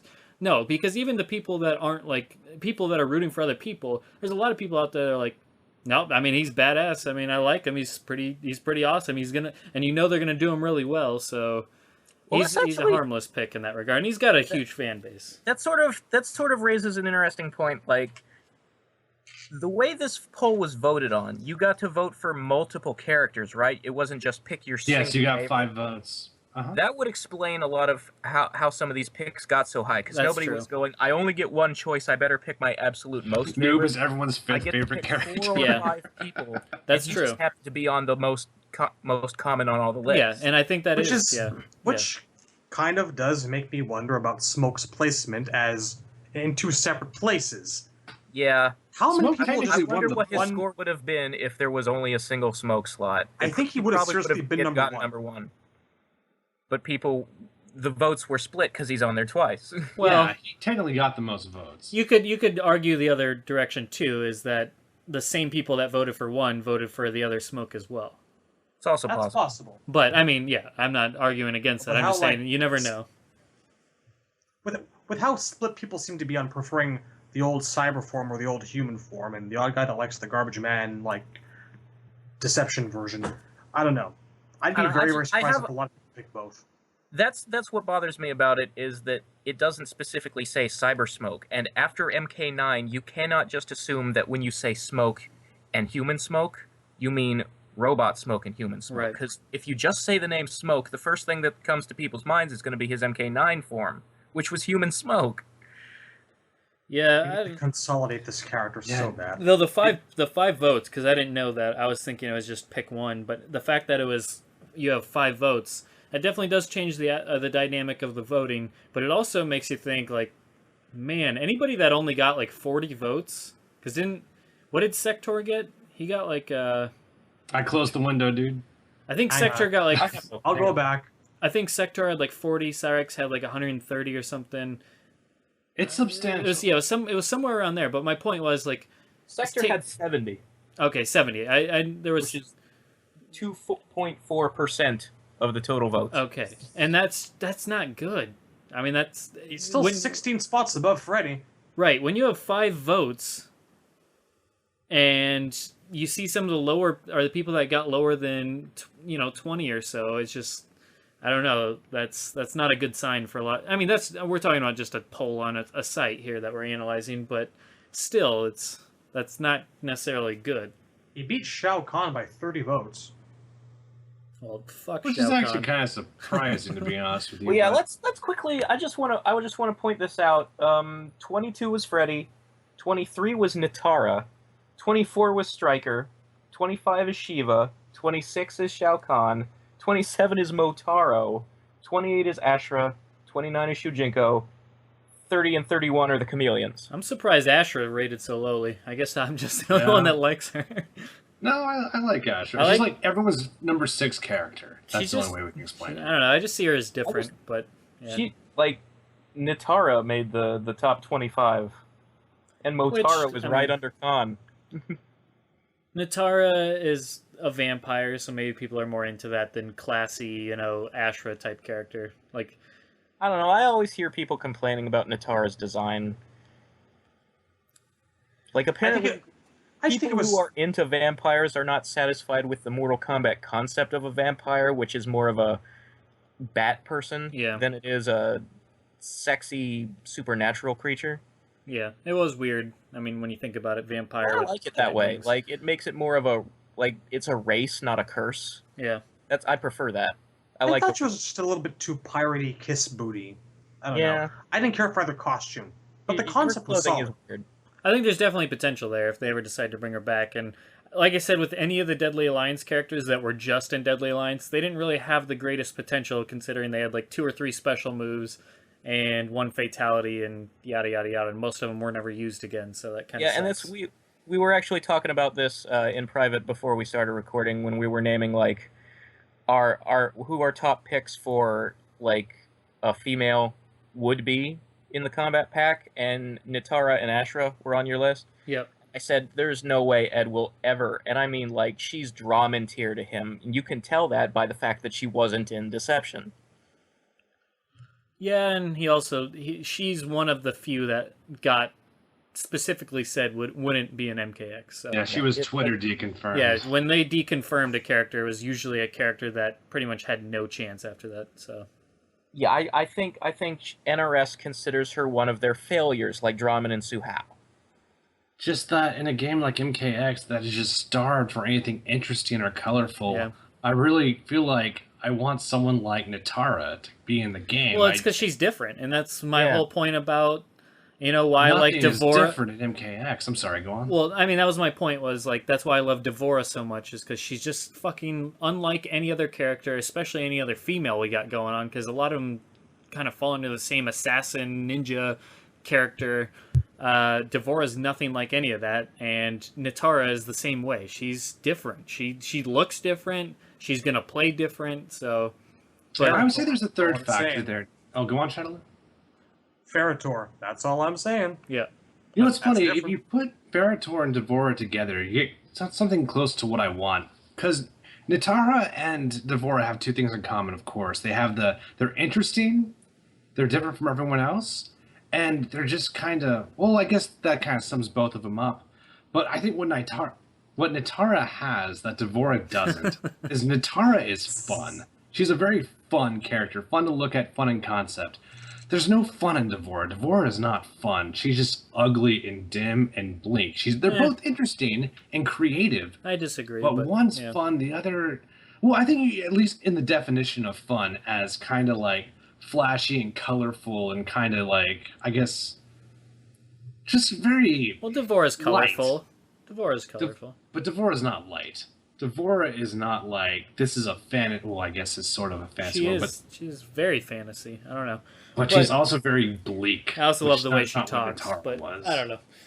Regardless, I think we can all agree we just want more variety, and the reason why Ferritor still offers variety, maybe not as much as, like a Nitara where she's very different. Ferritor, the concept is still different. Ferritor's the biggest weakness is they don't have special powers. They don't have anything flashy about them. That's their biggest weakness, and that's why they're going to struggle the most. Most people will pass them off as bland because they don't have any fireballs or elemental powers or anything that... It's a guy that throws around a little girl, and... I mean, but the concept you can't argue is different. No, in my opinion. Ferritor's biggest problem is they're so unimportant, like... That too. They didn't have anything. They just don't have shit to do. In story mode of anybody on the main roster, and like they're basically the new Baraka and Reptile. They're Yeah. jobbers. They got kicked around, which is. But if you take them shame. both together, But they're it's Ed Boon's. perfect, They're Ed you Boon's know? favorite new character, if you can believe that. So it just makes you. It just looks. Which at the maybe design, means that that's all we'll he see cares them about. again until we're sick of them. I just don't know why you can't have both, you know? Like, Venator is fun, but he's not deep or interesting. Devora is deep and interesting, but she's so fucking boring. There's nothing colorful or... I don't just- know. I disagree The way on that. I would disagree say on it is, it's sort of like if you look at the appeal of a character like Melina, the whole idea. Well, she's sexy, but she's secretly a monster under the mask, and it's like Devora is sort of the same genre of character, but she's like if the mouth were the whole person. Well, that's the thing. Like, there's definitely a place for characters like Devora. I'm not saying every character needs to be a circus act, and by no means. But that's the problem. We have a roster of 25 fucking Devoras. That's MKX's problem in a nutshell. Nothing is fun about this game. It's just colorless and dull looking. You know. That's why I feel like Nitara is really something special to me now. You know. There is something about the aesthetic that's just a little bit too Man of Steel. Yeah. Oh. All right, well, that's the list. We pretty much covered Combat Pack 2. We even talked about the rumors going around and who we want of the list, which pretty much covered all the ones that we would have specified. I think we're all in agreement. We're going to get Fujin, and we want Fujin, even if it does feel like a little too late to deliver. We all think Cyrax would be better than Sector at that point in terms of logic. We all are hoping for Smoke, of course. We're hoping if there is a female character, or just in general, we hope that Serena or Li Mei would be the chosen ones if we got a pick. And that's pretty much the way we would build our combat pack, I think, if we'd... Yeah. And we'd really like, if someone like Havoc or somebody like that took one of their places, all of us would be completely cool with that. So, I mean, we covered all that, Yeah. so... We just don't want... I don't know. We pretty much covered it pretty well, given that list. Yeah. Was there anything else we needed to discuss? There actually is one more thing I kind of want to throw out there, and What's that? if you were to ask me what was the most impressive part of the marketing from K9, I would say by far and large the moment that blew me away was the Noob Saibot trailer. That when I woke up that morning to see that trailer, my mind was freaking blown. It was, it was one of the best Trailer ones. was my favorite MK9 news too. And it's just that moment. I don't think I was ever more excited from K9 than I saw a trailer. I'm like, oh my god, if this is what they did to Noob, what is to come? Holy shit! And It was exciting. It was really well choreographed to see all the neat things he could do, all the ways that they elaborated on his the things he did in Trilogy. And to end it on that, that Power Rangers pose, which I still think is one of the greatest win poses in the history It of is, no. And just the power of that line, we shared blood, we are not brothers. That just a trailer. That's the power Glorious. of Noob. That is the power of Pine Sol, guys. Noob Saibot is definitely very, very potent in that. And even though he's not even close to be one of my favorite characters, there's something to be said about a character that can make me feel that way. So that's props to Noob. I just want to get that out of the way. And I think, ultimately, at the end of the day, when it comes to the Combat Pack 2, whatever the characters are, whoever the characters are, if they're done really, really, really well, and obviously we have preferences and we feel like certain other characters, like if they do Baraka and he's done really well, you can only get so excited from that, because at the end of the day, it's still Baraka. Okay, his gameplay looks really cool, but we're just tired of seeing him right now. But It's like, on the flip side, hey, King Jobber is back. It's like watching Raw and being excited for Right. the return of Gilbert. on the Hey flip side, guys, I bet he's gonna go rah, rah at some point. on the flip side though, Oh, I bet he's gonna be low tier. son of a bitch. On the flip side though, what my point is, say a character we want isn't included, but a noob is included in their place, and he's done extremely, extremely well, and he has as much of an impressive showing as the trailer for MK9 was, but now they're doing all the stuff that they can do in MKX with the variations and everything, then I'm sure a lot of us would be like, okay, that's pretty awesome. I'm happy with that. So, I mean, I don't feel like we're being picky here. It's just...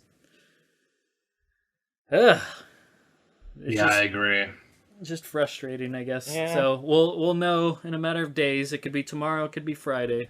And Who the the other hell thing knows? is, on the subject of the combat pack, I mean, we should probably at least cover the fact that yesterday there was a stream.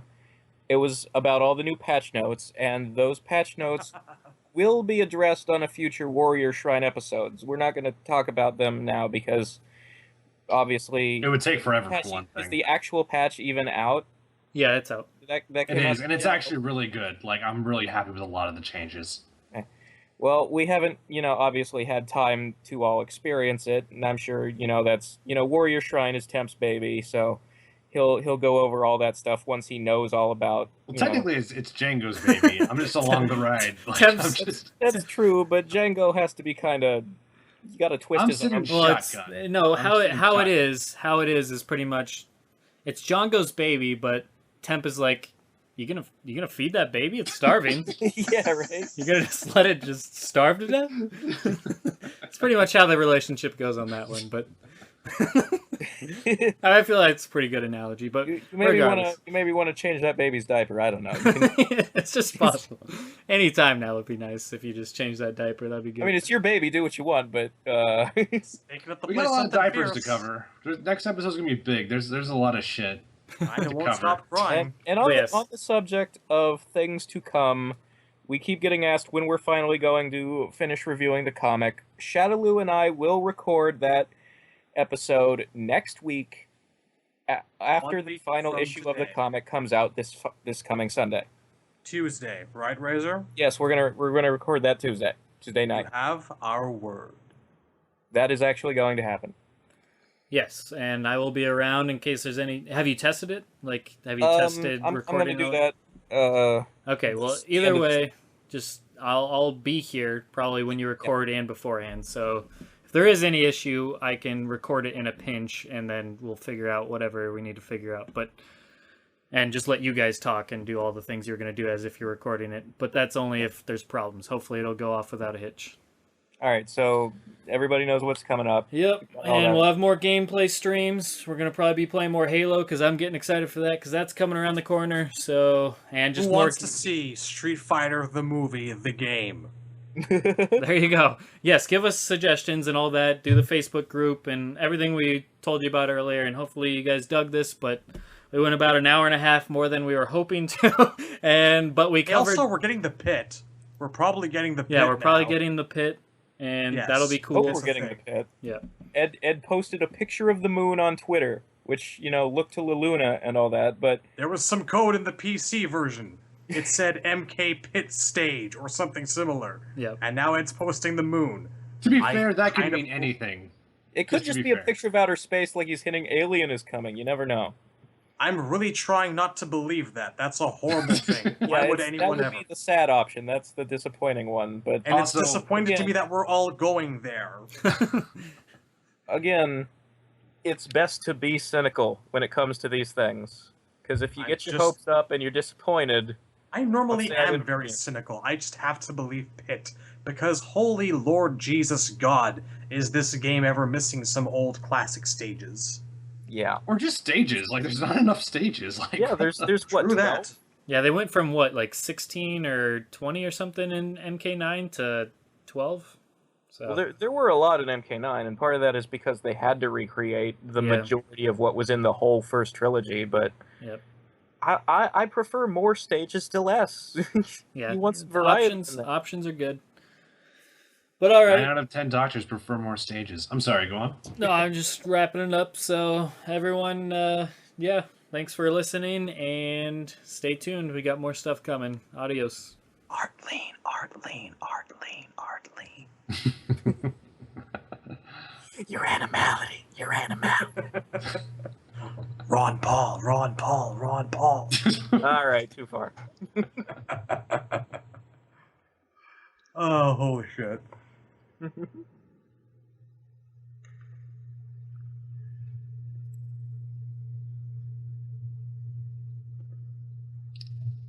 Later, guys. Fuck this.